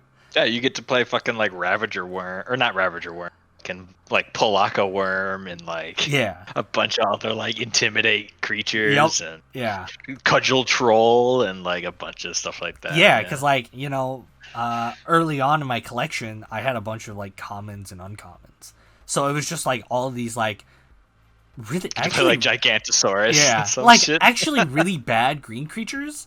But like as a kid, you see that big number, and you're like, "Oh, I gotta play it." Or you see the word trample, and that means it's OP. Yeah. So then, fast forward, and this actually leads to the story that where we actually we actually get to hang out. So fast forward, I've started playing Magic with my friends in high school. I got all my friends into Magic. Like I told them, I was like, buy this game. Buy cards. It's fun. Because they had all experience playing with my cards. So they all bought their own cards, right? We're sitting at the lunchroom table. And some friendly banter and trash talk at each other. Because we're all just like hitting each other for a dumb amount. And then someone played Vigor. And then we're like, well, we can't hit that guy anymore. So I'm going to hit you. And then there's some trash talk going around. And one of the guy's girlfriends made a huge threat to everyone, saying was really annoyed. Made a huge threat to everyone about trash talking at the table. So then you're like, okay, mom. Yeah. Geez. So then I just like, I'm not having any of it, and like I wasn't already a big fan of her. Like I actually did not like her at all. So I just picked up my things and I walked over to where Ian was sitting. I was like, hey, can I sit over here? And like all your friends like looked at me and like, yeah, sure. Yeah, whatever, dude. And then we played Magic for the first time together. I taught you how to play Magic. And I kicked your ass if I remember correctly. You played mono white life gain and you beat my ass. Because I couldn't cast any creatures. I got mana screwed. Oh wow, okay, making excuses now. It's okay. Nah, it was actually really funny because like you removed a bunch of my creatures too at that time, if I remember correctly. But yeah, that was funny. I don't remember. And then it was really fun though, yeah. That's why I'm into it now. I'm like actively shuffling cards as we're talking currently, so this leads to we got all your friends at the time into it. We would play we would all gather around and like do board games, but also play Magic after. Yeah, we did a lot of Two-Headed Giants back in the day. Yep. And then nowadays, I still have so much Magic cards. Like I have a bunch of Magic cards nowadays, and I play Commander. So yeah, Commander's where it's at now, boys. Magic the Gathering. It's done a lot. It's fun. It's been a very easy talking point with people. Mm-hmm. I like this image that you found. All these planeswalkers. Yeah, this is Chad right up in front, dude. Yeah, Chad, man.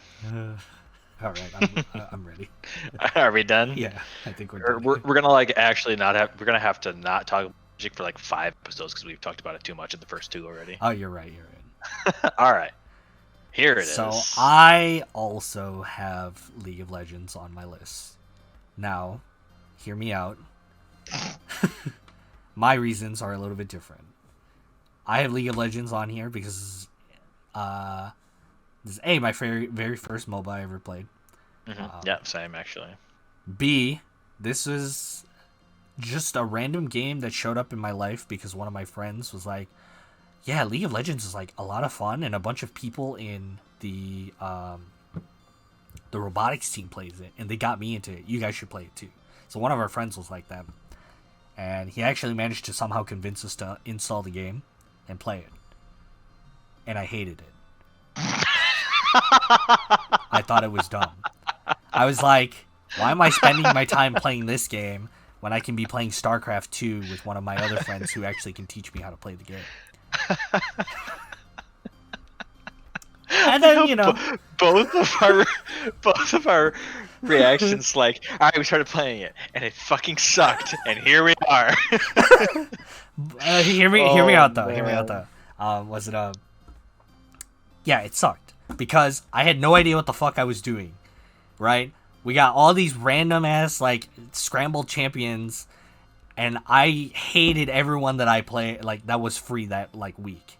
So my friend told me, the thing that helped him was to kind of like look for a champ that he wanted to play was go through the champion list and look at it, like look at what the champions do and look at their abilities and see what they do and figure out which one that you want to go for, because back in the day, earning IP took so long. And IP is influence points for all the League of Legends. It is. Only know what blue essence. Yeah. It is the blue essence that predates. It was the old in-game currency. Yeah. So I did that. I went through the champion list. I went to go and like look at the champion spotlights on back in the day too. Remember the old champion spotlights? Yeah, God dude. damn it, they were so bad. Yes, they were. Everyone had pizza feet, dude. Yep. Like, ugh. Yeah. So I did that, and I was like looking, and during this period of time of me looking, we didn't play 5v5s back in the day. No. Me and my friends played Twisted Tree Line. Yo. We played the 3v3 remember, game mode. Remember Dominion? Yes. Oh, and bring back Dominion, dude. Yeah, and I would get to test out champions on Dominion for bot matches. That's how I tested champions out back in the day. Oh. Like, that's how I learned how to play it. Yeah, Or there was not no even training learned. tool. Yeah. You just fucking went into a game. Yeah. Good luck. Yeah, so, like, there was a champ that was free that I kind of, like, wanted to play. Oh, better run a bot Dominion match and see how this champ works. That's what I did. But the very first champion that I ever bought with IP that I wanted was Lux. I landed on Lux. I loved her aesthetic. I loved all her abilities, her personality. She is what you would call League of Legends waifu for me. The original. Was it the OG? The OG for League of Legends. Like, I loved everything about her, and I thought she was really cool. So I became a Lux main. I became an e-girl that day, essentially, is what I can say. However, shout out to the e-girls, I guess. so so I asked you about your first champion. Do you remember your second champion you ever wanted to buy? I don't know, dude. No. You know who mine was? So initially when I was learning how to play support or wanting to learn how to play support, I thought about like other support champions, right? But I wasn't a support player back in the day. I wanted to play mid lane. Could you guess which mid laner I wanted to buy back in the day? Answer now. I'm trying to think of old champions. Like Ari? No. The answer is Xerath. Oh, I forgot He was he's an the old second champion. ever champion that I wanted to buy with IP. And this was old Xerath. Anyone who has played the game and has ever seen a Xerath back in the day knows what old Xerath does. He was a tank, and not the literal, like, or not the, like, term tank, where, like, it's a lot of health and very beefy frontliner. No, Yeah, he was literally an artillery piece. He was even more of an artillery priest because he would root himself in the Yeah, as a basic ability. Yeah, Yeah, he would I root remember himself in place and gain like double the range of all his abilities. And it was the funniest thing ever to like. I thought it was the coolest thing ever to be able to like shoot people from was the like bot lane inner, like from the like small little corridor of the jungle there to the lane. I thought it was the coolest thing. So like, Yeah, because his W was you root yourself in place and gain bonus range. yep, and Magic Pen actually. He used to And get then base Magic Pen as his passive. Oh, really? Yeah, so like by endgame, Then- if you had a Void Staff, you were doing true damage. So then he still had the line and then like the circles he put on the ground. Yeah, his ulti was his circles. Okay. His ulti used to be Arcane Barrage, which is now renamed as Eye of the Storm. That's not what it's called. Is it not? Oh, It's called Rite of the Arcane. Rite of the Arcane. See, this is why you know the ability. And Bio Arcane Barrage is Kog'Maw's ult. Yeah, but Arcane Barrage was his original ultimate back in the day. Yo, I'm actually gonna fact check you real quick. I'm pretty sure I'm correct on that, but Googling it. you can take a look. I then became a support main, and my favorite support to play in League of Legends is Lulu. Shoutouts to our friend Emululu Mululu. as the resident Lulu main. I also love Lulu. I own the Lulu hat, as Ian owns the Teemo. That, don't you? Yes, Yeah. you own the Teemo hat. I own the Lulu hat. I loved Lulu, playing Lulu as a support main back in the day. Yeah, League of Legends. I don't know why I still play this game, if I'm being honest. Because we hate ourselves. All right, moving This game has changed my life, but like I don't know why I'm still playing it. in a bad way. All right, here we go. So this The game is. Souls. I'm surprised this wasn't. Well, I guess you're not rating it by favorite. It's just a timeline. So. Sorry, go ahead. God, I don't even know what Souls game I would say is my favorite, if I'm honest. I think I would say Dark Souls 1 or Bloodborne, if I'm being honest. However, I have Demon Souls on here. I love all the Souls games. I've played literally every one of them way more times than I can count. Demon Souls was the first Souls game I ever had exposure of. And the funniest part was that my dad really wanted to play Demon Souls. And I had gotten a chance to play it at a friend's house. And I was kind of like, oh, this is a pretty cool game, right? This is a hard game. And then I came home that day, and my dad was playing Demon Souls. And then, So you're like, oh shit, now I can play that at home. and then, no. Like I was not super interested in the game, and then my dad was like, "Oh man, I have an appointment to like take your brother to. Like, here, play this for me." So he left, and I was stuck there playing Demon Souls for him, and I loved it.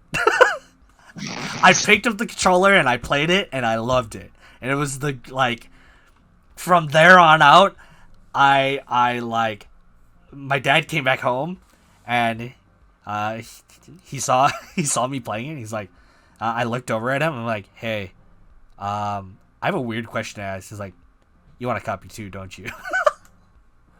I was That's like, awesome. yeah. So then we went to GameStop that night to go and buy me a copy of Demon Souls. And That's then amazing. and so then we played the game co-op. Like we co-opted through the entire game together a lot. And my first character I ever made was a weird battle mage hybrid.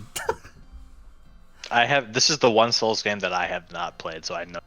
You know nothing about this? So, Yeah. Yeah. This is the game that sparked my interest in the Souls series, because then when Dark Souls was announced, I immediately told my dad about it, and we bought it on release. So on release of Dark Souls, we bought it and we played it.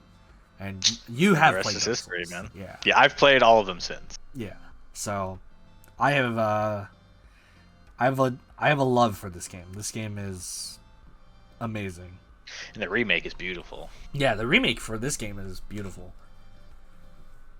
But this game was really cool. I mean, it just innovated on so many things, and it was so different at the time. Like, it was such a different action RPG that I didn't know I needed personally. Sweet. Keep going. Yeah, let's keep going. Ah, yes, Borderlands. Borderlands 2. I was surprised you didn't have like a Borderlands game in your list, to be honest. Yeah. So this is you've played this game way... Like, I played this game a lot.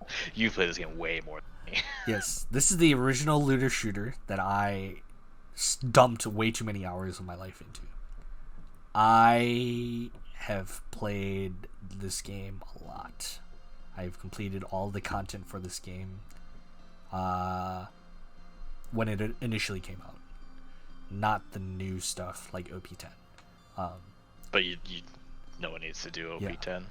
But you can't even do OP10 raid bosses because they're like the code is bugged, and like Terramorphous has like double the defense, and Veracitus is actually just unkillable. So like you don't have to actually do it. It's awful, but I'm like Sal can do it because obviously it's Sal. But like, good luck trying to do it on fucking like Gage or some shit. Like yeah. You just can't. Yeah. Yeah. So I loved this game. This game's story is amazing. The gunplay in this game is actually great. All the guns are so unique too. Like, this game changed Borderlands forever, and it also changed my perspective on looter shooters forever, because I played the first Borderlands, and I played the first Borderlands with my friends too, and we loved that game. And the Borderlands 2 came out, and we loved this game even more. I've done a lot. I have a 96 sham. Is it 94 sham? Yeah. 94 is the highest. Yeah. I had a 94 sham. I farmed. God, I can't believe I did this. I farmed for Sandhawks. You have like matching grip, flying prefix, correct element. You know what the worst part was? I had one of each element too. My God, you probably had a perfect hide of Terramorphous, didn't you? Yes. Did you farm a Twister? Yes. Oh my God. I had interfacers as well. Oh yep, from Veracitus. Yep. I farmed once I learned how to one-shot Hyperius. I did that a bunch to farm Northfleets. God damn it, dude. Oh my God, dude. I've done a lot in this game. This game is very special to me. I loved Maya was my favorite character. However, all the other characters are absolutely great too. I loved playing all of them too.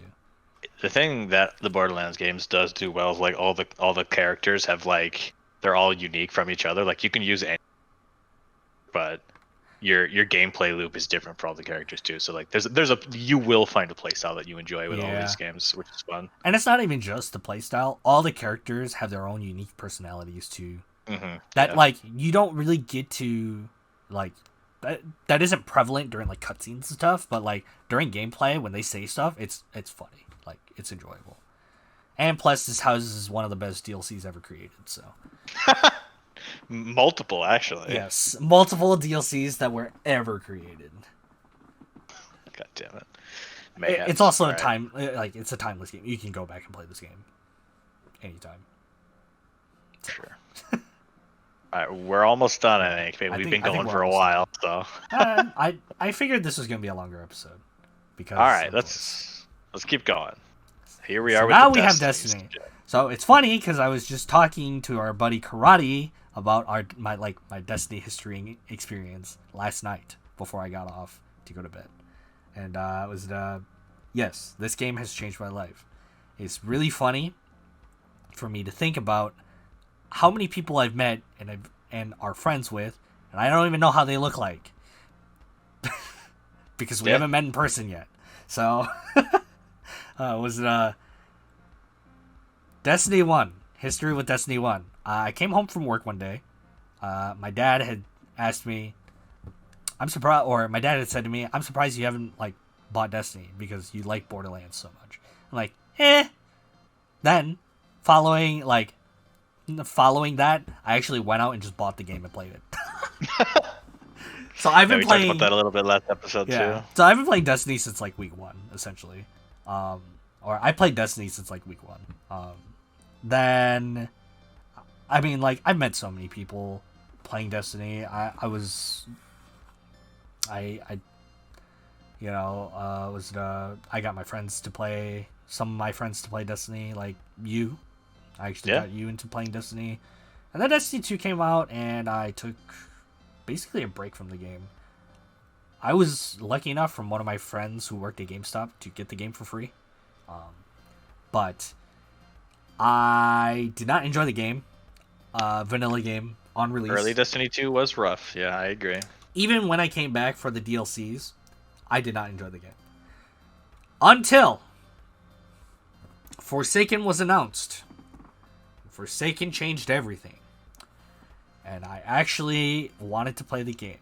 Ian, however, did not tell the story in his side of things. But he was the first guy that was talking to the people that we know now, our clan mates. Oh, yeah. Yeah, because you were doing raids with them. I think Sherpa raids or something. You're doing raids with them. I think I actually don't even remember exactly how it started. It's been and we had our own small group of people to play Destiny with, but it wasn't consistent at this point on like doing group activity. And so Ian was like, "Hey dude, like I've been raiding with one of our other buddies' crews, and they seem like really nice, and I can ask them if you and I want to join in, like if we could." And I was like, that sounds actually kind of cool. And this was right before Forsaken too, so we were doing some escalation protocol and stuff. Yeah, we were doing some escalation protocol, and that's where I first met him. But like, it's crazy for me to think that like we've been playing with these people for almost 6 years. Almost like 5 years now? 4 or 5 years now? Well, how old is Forsaken now? I think that was that 2017? I think that's right. But like we've been playing with these people for a while now. Forsaken was 2018. 2018. So, but probably a little before that we met them. So it's like 3 years we've been playing with these people. Yeah. Same group of people, and now we've just transferred to playing other games with them. I mean, it's pretty nice. Yeah, and we're real close friends. We're like going to one of their weddings. Yeah. So, like, that's how much Destiny has been like more than a game for us. It's not about the game, it was about the friends we made along the way. And it's good for brain. Alright. But that's my story on Destiny 2. Let's keep moving here. Boom. Alright.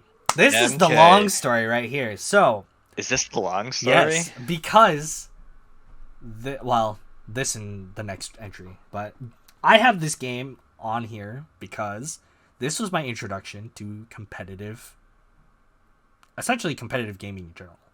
I was not someone who watched competitive gaming very much up until I found out that there was a competitive scene for Mortal Kombat 9, which is the left Mortal Kombat on there.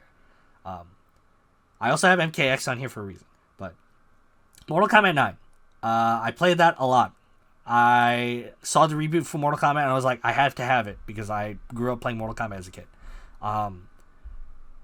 And then I figured out that Ian plays Mortal Kombat, and then we started playing together. And we went back and forth a lot, beating on each other's mental until one of us cracked. So, this leads me to the MKX release. We were playing MKX.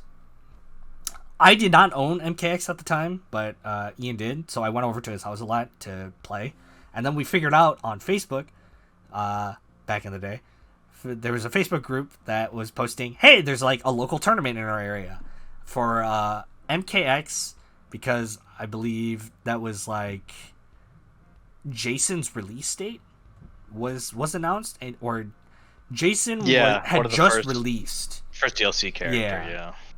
So when Jason had released, after Jason released, there was a tournament, and it was an MKX and MK9 and Injustice tournament. I didn't play Injustice, but So we went there for MK9 and MKX, and I vividly remember like everything because this was the first time that I ever met one of my friends, Sean, who is my resident fighting game consultant because he plays fighting games. I love that man. My big bearded man. Like I love that guy. Had it not been for him, I would have not met some of the people that I know today still. But that tournament was awesome because as Ian and I were prepping for that tournament, we played a lot together. So we were learning and teaching things to each other up until the tournament day, and we ended up in the finals in MK9 against each other as first and second place. And we did like first to 7 or some bullshit. Oh yeah, we did like first. Our final set was just fucking wild. It was so long. But it was a long final set, but it was so much fun though. It was a lot of fun for sure. And then was the MKX was a weird time for me because I did not know what character I wanted to play. So. Me neither. I just played Scorpion because everybody played Scorpion. Do you remember Full Auto Jackie? Yeah. You remember Otis spamming Full Auto Jackie through the tournament and just pissing everyone off? Yeah. I played Scorpion, so I kicked his ass. Yeah, I was gonna say. I just teleported on reaction to the gunshot. I remember you were the one that actually knocked him out of the bracket, which is really funny. And then remember, was the Scott actually got third place in that tournament? Yep. Oh my god, dude, that was amazing. That was he traded with a meter Jason machete, like pixel of health to win the match. Oh my god, I jumped out of my chair when that happened. Yeah, I did too. Awesome. Oh my god. But yeah, this was my introductory to competitive gaming and competitive fighting games. Like the only other exposure I really had was like League of Legends, but this was the one that actually got me into competing in video games essentially. So a lot of fun. I've been to, I helped run local tournaments during this period of time of my life. I also traveled to Combo Breaker. If anyone who is a part of like the fighting FGC knows about Combo Breaker, it's a Midwest tournament. I've participated in anime convention tournaments as well that I've gone to, and yeah, it's just been a lot of fun. Just another community that's fun to be a part of. So. Oh yeah, dude. Fun to do that stuff while we were doing it for sure. Yeah, I learned so much going to like Combo Breaker 2 about like fighting game mechanics. And stuff. Playing a lot of Mortal Kombat was just like really too, because it was like the more we played and the more like content we could like you always kicked my ass, but I could tell that we were just both getting in like incrementally better the more we played, which was just like fun to notice. Like, being able to like, oh, there's this string he's gonna do, and I know there's a gap in it, so I can backdash and punish. Or when they changed the armor things, like using armor kind of like semi-offensively to break people's combos, and like doing all that like that minuscule stuff when we're like down one trading and doing all that stuff. Like, we're just fun to like we're playing the game, but we're also like playing chess mentally too with all this like doing the strategy in anything is just like fun. So I enjoyed that a lot as well. Yeah. Unfortunately, our local scene for Mortal Kombat dissipated. Yeah, no one wanted to play against us. Which made me very sad. Wow. Yeah. Wow, I feel targeted. Yeah, you should be. All right. Okay. I'm done. That's my Mortal Kombat. All right, here we go. So, before we get to the big stuff, here is just a game that I have here for my guilty pleasure. I love these games. These games are really fun. These games were really fun. Divinity Original Sin and Divinity Original Sin 2. These games are turn-based, not ARPGs, CRPGs. So they're turn-based, computer RPGs. Essentially what that means is that they, there's a bunch of dialogue decisions and stuff, and you can essentially do what you want in the world, but everything has a consequence in some way. This is basically as D&D as it gets without playing D&D, which is super cool. Yeah, anyone who's played like Baldur's Gate back in the day, or like the OG Fallouts, like this is akin to that. I love these games. These games were great. The first time I ever tried this game, I think I tried it with my friend, our buddy Tyler, and I didn't understand the game and I didn't like it. And then a couple years later, it was on sale on PlayStation, and you and I picked it up, and I thought it was just like the greatest game ever. Oh man, dude. Super fun, yeah. Isn't it funny to think that all the things that like I absolutely love in my gaming life, I just fucking hated at first? Yeah. Yeah. It's actually really funny, isn't it? Yeah, but the first game was great. It was such a fun adventure to go on with, another friend to do, to just like run around, and we would like run around and like steal shit from everyone. Remember that? Or like that's literally all we did. All we did in the early game was just like talk to people to keep them distracted while we just all of their shit and then sold it back to them to get like spell books. Like, actually, the first 3 hours of gameplay, anytime we started, that's all it was. It was amazing. But it was so funny though to like not get caught by people doing it. It was, oh man, that was a great time. A lot of our shit was like, all right, let's save, and then we wait, and we're like, all right, I fucked up, reload. And then Divinity Original Sin 2 is here, as the gameplay mechanics overall was changed a little bit to enhance the experience. The gameplay is great. A lot more customizability in the second one, like different races and different racial bonuses and skills and stuff. Both games are really different. Even added like more skills and more classes essentially into the game, which was awesome. The story was good, and a lot of like the combat is amazing. This is another one where like the strategy play with like anything you can think of a build, or you could do it in this game. You could just like make something up and it would work. Yeah. You can make almost any build in this game work, and it was awesome.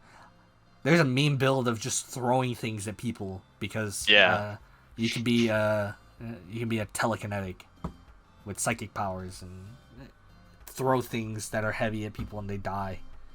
Or you did a corpse explosion build that one time where like my job was to go in and kill one person, and then it would like leave a corpse on the ground, and then there's like magic and stuff you can do, so you can like pick up and throw bloated corpses to make it explode on people, which would then leave more, and then you could just keep doing it. Yeah, that was fun. You could do fire mage, nature mage, water mage, like ranger. Yeah, like paladin, tank class, fighter. You can do anything you want in these games. It's really fun. Yeah, anyone who's a big fan of D&D, I definitely recommend these games. These games are really good. Because like there's like roleplay baked into the game too, which is super cool. Yeah, and then if you enjoy the gameplay of the second game too, and you have a friend group, there's also a DM mode, so you can make your custom campaigns. And you can do custom encounters and like place enemies and like traps and stuff. It's really Anyways, that's all I got for this game. All right, we're almost done. So this is my second to last one. This one is very important to me. This is the game that I think if there was one game that I could play for the rest of my life, this is the game that I would play for the rest of my life. Dance Dance Revolution. Now, origin story of me playing Dance Dance Revolution was as a kid at my local arcade. My aunt forced me to play this with her. And I fucking hated it. Wow. Following the pattern, I see. I hated it. I thought it was dumb. Because I wanted to go and play, like, House of the Dead as a kid. I wanted to shoot zombies or, like... Fucking Police Trainer. Yeah. Or Crazy Taxi or some shit. Or, like some other game that I thought was just so much more fun. Time Crisis. Fast forward. The first time that I ever played this game. Fast forward 2 years. We're standing in line while my brother spends his tickets, and my mom points over to the Dance Dance Revolution machine, and she's like, "Hey, there's like look, no one's playing on there. There's like a free credit. You can like go and play it." And I'm like, "I don't know if I really like it though." She's like, "Nah, just go and try it." So I went and I played it, and I loved it. Jeez. Give things a shot. Oh Maybe my you'll God, like dude. it sooner, Mike. So I played it and I was like, God, I fucking suck at this game. Like, this was my initial reaction. It's not even that I loved it. It was, I fucking suck at this game. And I know that Tammy likes this game. So I want to get better at this game. So how do I get better at this game? Hey, maybe I can, like, I kind of like the game. And it's like, I want to get better at it. So that, like, I can play at the arcades and, like, you know, be really cool, right? As a kid. So I asked my parents to get this for me. And they actually got me a home version of Dance Dance Revolution. Yeah, you could get Extreme or Supernova on like the PS2 or something. Right? Yeah, so Yeah. the original way that I figured that out was my school had a DDR day. Where they brought Really? the DDR. Yeah, they had like the those jank metal dance pads that you see online, and they had that for a day. That was around for a day at my elementary school. And I thought that was really fucking cool because I can play the stupid dance game that I like played in the arcade at home and get better, right? And I was really bad at it at school too. So I asked my parents for that because I saw it at school, and they got it for me, except with the soft plastic pads. Yeah. But I wasn't arguing. I wasn't arguing because I was like, you know what? I fucking got this game. And my first DDR game that I ever played, I ever owned was Extreme 2, which was never released in America. Like the arcade cabinet didn't exist. The first DDR game I ever played was DDR Max 2 on a console, and that was the one that my school had, and that had the whistle song and like some Captain Jack songs.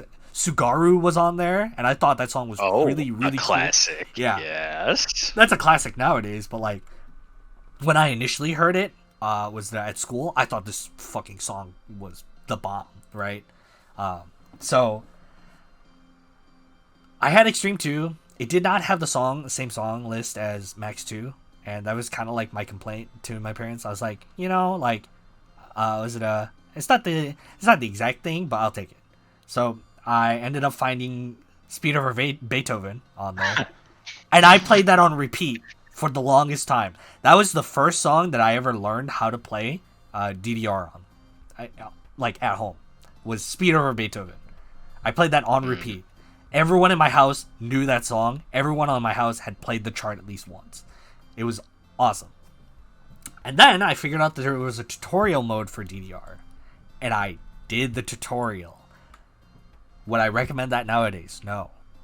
Just ask someone who plays the game. They'll teach you how to play the game better than you actually think.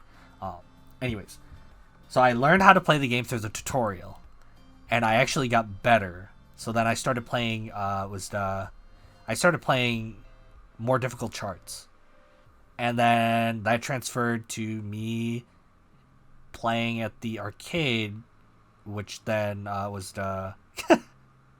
which then impressed a lot of normal people. And then that's how you got me into it too. Was at that same arcade. Dude, one of my funny childhood stories is that, like, well, first I'm gonna tell this story. So I owned it. My aunt was jealous that I owned it. So then we ended up getting it to her for her birthday. So I not only played this at home, but when I went to my grandparents' place, I also played it there because my aunt owned it. And my aunt is, for reference, my aunt is only a couple months older than I am by 6 months. So we grew up together. Like she's basically my sister. But yeah, like we played this game a lot. We played DDR a lot, and I have her to thank for getting me into it. Funny story about DDR at the arcade was that as a kid, so you have your health bar, and essentially your health bar kind of like dictates your audience, you know, like in game, it dictates your audience. So like my aunt ended up failing the song. I think I was playing Sakura. Anyone who knows that chart, I was playing Sakura difficult, which is I think 10 or something like that. But it was hard, you know, for a kid, and it was really impressive to a lot of people. And my aunt, I was so focused on the game. My aunt was like, Alex, there's like a lot of people watching you right now. I'm like, yeah, I know. Like, I haven't missed a note yet. Or I'm doing really well, right, in the game. And she's like, no, like, actually. And I got done with the song and turned around and everyone was just, like, staring at me. And I'm like, oh, that's what she meant. That's kind of funny, actually. I didn't know about that. Yeah. But I also have this game to thank because I've met a lot of people with DDR. This game has changed my life in the social aspect and also my health. Like, I don't think I would actually I don't think I would have done a lot of the active things I chose to do in my life without DDR. I did track because I love my love for running kind of stems from, or kind of got enhanced from me loving DDR. You wanna have the stamina to be able to play hard songs, not because you care about running track. Yeah, it's because I loved playing DDR. And then I've met some of my closest friends through DDR, or like through talking about DDR with them, because like as Ian was mentioning in his story, I did have a comeback with DDR. I took a break during my high school years because I just couldn't play. And then after my high school years, I went back to the same local arcade and started playing more regularly, about once a week, like every weekend, essentially.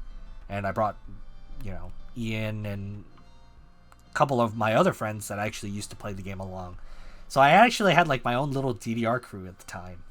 And I came back to it. And then that story leads to the fighting games, where we went to the fighting game tournaments, and I met Sean, who used to play DDR, and I've also met Michelle, who is now Sean's wife, and she loved DDR back in the day, and she'll hate me for mentioning this, but like she asked me to teach her like how to get better at DDR, and it was a grueling task for her to like have me yelling at her to like do things like turning her body, and she just scream back at me because like I'm being a harsh sensei. But you guys went into DR today, so yeah. But like I think this game has done wonders socially. So I met a lot of my friends through that, and then years later we traveled down to Illinois for the first time just to play DDR, and we meet even more people who now we're friends with too, which is really, really crazy. Oh man, this game has also been the reason for me to travel. The first time I ever traveled to an anime convention was to try and find one of these machines. Was to find a DDR machine. Because the new ones are hard to find, man. They're expensive to buy, so no one wants to buy one. Yeah, back in the day, it was like when they first released, it was awful to try and find one. But like finding one, a little better now. Yeah. So I traveled to my first anime convention because I wanted to see if there was a DDR machine there, and there was. And then I loved anime conventions so much after that I decided to keep going to them. So a lot of things in my life actually stem from this game, and it is why I love it so much. Let's do the last one. All right, this one's funny. So this is a more recent game that I've been playing. It's still in early access, but it's called Library of Ruina. This game is my guilty pleasure right now. I love this game. It's, how do I describe it? It's turn-based card, where it's a turn-based card game, RPG. So you have your party and the opposing enemies, and you have to use cards that have dice rolls on them to beat up your opponent to turn them into books. It's really like I can't explain it any better than that, but like I've seen you stream this game a lot because you played this a lot. Yeah. couldn't tell you how to play it. It's like super complicated to me looking in on it. Yeah, this is the game that I've decided like to stream, and I just finished the story recently. But so I was like, since I finished the story, I can actually like kind of put this game on here. But I actually, this game is a sequel. It's a sequel to Lobotomy Corporation, which is a management simulator. So they went from a management simulator to a turn-based RPG card game, which is kind of a weird jump. Mm-hmm. But I'm thankful for that because I got to experience this world. I think Library of Runa and Lobotomy Corporation have some of the most interesting lore to me of like the stories are kind of like interconnected in a weird way too. Yeah. The world is interesting. All the weird like monsters are interesting. Like the story about like the city and what happens in the city and why like you get to experience all the parts of the city essentially in the game because they tell stories about how people operate in the city. It's all really interesting, and the gameplay to me was like the biggest selling point. It was one of the biggest reasons why I wanted to play this game. Actually, no, I lied. The biggest reason why I wanted to play this game was because my favorite music artist did some of the music for this. Mm-hmm. Yeah. Millie, Mili. They are my favorite music artists, and they did music for this game. And I've seen the music around, and I'd seen that it was for a game, but I didn't know what game it was. So I looked it up on Steam. It was on early access, and I stared at it, and I'm like, maybe when it comes out of early access. And then the next day, I stared at it again. I was like, no. After early access. Wait. And then the day after that, I'm like, fuck it, I'm buying this game and I'm playing it now.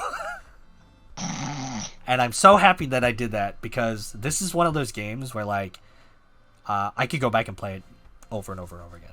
It doesn't matter. Like I actually love this game. I love all the characters in this game. I love the story. I love the world of this game. It's so interesting, and I would have paid more money to play this game. Like 100%. No questions asked. You would have doubled the price or tripled the price of this game, and I would have still played it. And that's it. That's all I have to say about that. I always say that like the art style and like the character design is all the characters just look like the aesthetic is just awesome. Yeah. As someone who's never played it but has only watched a very little bit of it, it's just like all the characters are just super cool looking. So yeah. But you know, if you're a fan of card games / RPGs, I definitely say give it a shot. I know it's in early access right now, but once it comes out of early access, I mean, I think we're really nearing the end of early access, so it's actually a good time to jump into the game and start playing it and experiencing it. The game seems really complicated, but once you dip your toes into it, you kind of understand the fundamentals behind the game. And yeah, I mean, I think this game is worth like recommending to people. Like I would definitely recommend this game to people. I own it and I will play it, I promise. We'll get to it. We'll get there. All right. Oh man, dude, I have so many stories that I could tell about like the games on this list, but this cast is actually going on for a very long time, so. All right, we'll wrap it up then. That's the last one, right? Nothing else? Yeah, that is the last one. All right, I'm going to close this then. All right. Awesome. Oh, man, dude. This is so much fun. That was a lot of fun. We were both pretty excited putting together our list for this just because it's getting to take a little trip down memory lane as our little history. As gamers, just going through our little history of stuff that we like. Yeah. So I guess we'll close it up here because we've been talking. Yeah, I don't even know how long. It's been almost 2.5 hours. So. Oh my goodness! Get me the hell out. If you guys want to follow us on Twitter so you can see our podcast right away when they come out, I'm sure Alex will put our stuff down in the description of the YouTube video, so you can check that out. Follow us. So we'll post on our Twitters right away when this comes out. So you will be able to know and watch right away if you feel so inclined. Yeah. Like we did before, we want to know kind of, you don't have to do a full-on list like we did, but in the comments, leave us like 1, 2, 3 games that you really enjoyed as a kid, or something you really like, or something that's influenced you, like kind of like we did. We're interested to see kind of what other people are interested in. So Yeah, I would love to hear about that. Honestly, I enjoy hearing stories about people's childhood memories, or like their favorite games and stuff. So I think that's perfect. it. Do you have anything else? Was there another way to keep up with the podcast? Is to subscribe to the channel, hit the little bell icon. You can also leave us a like. That would be awesome. Peace. I love you guys. Thanks for watching.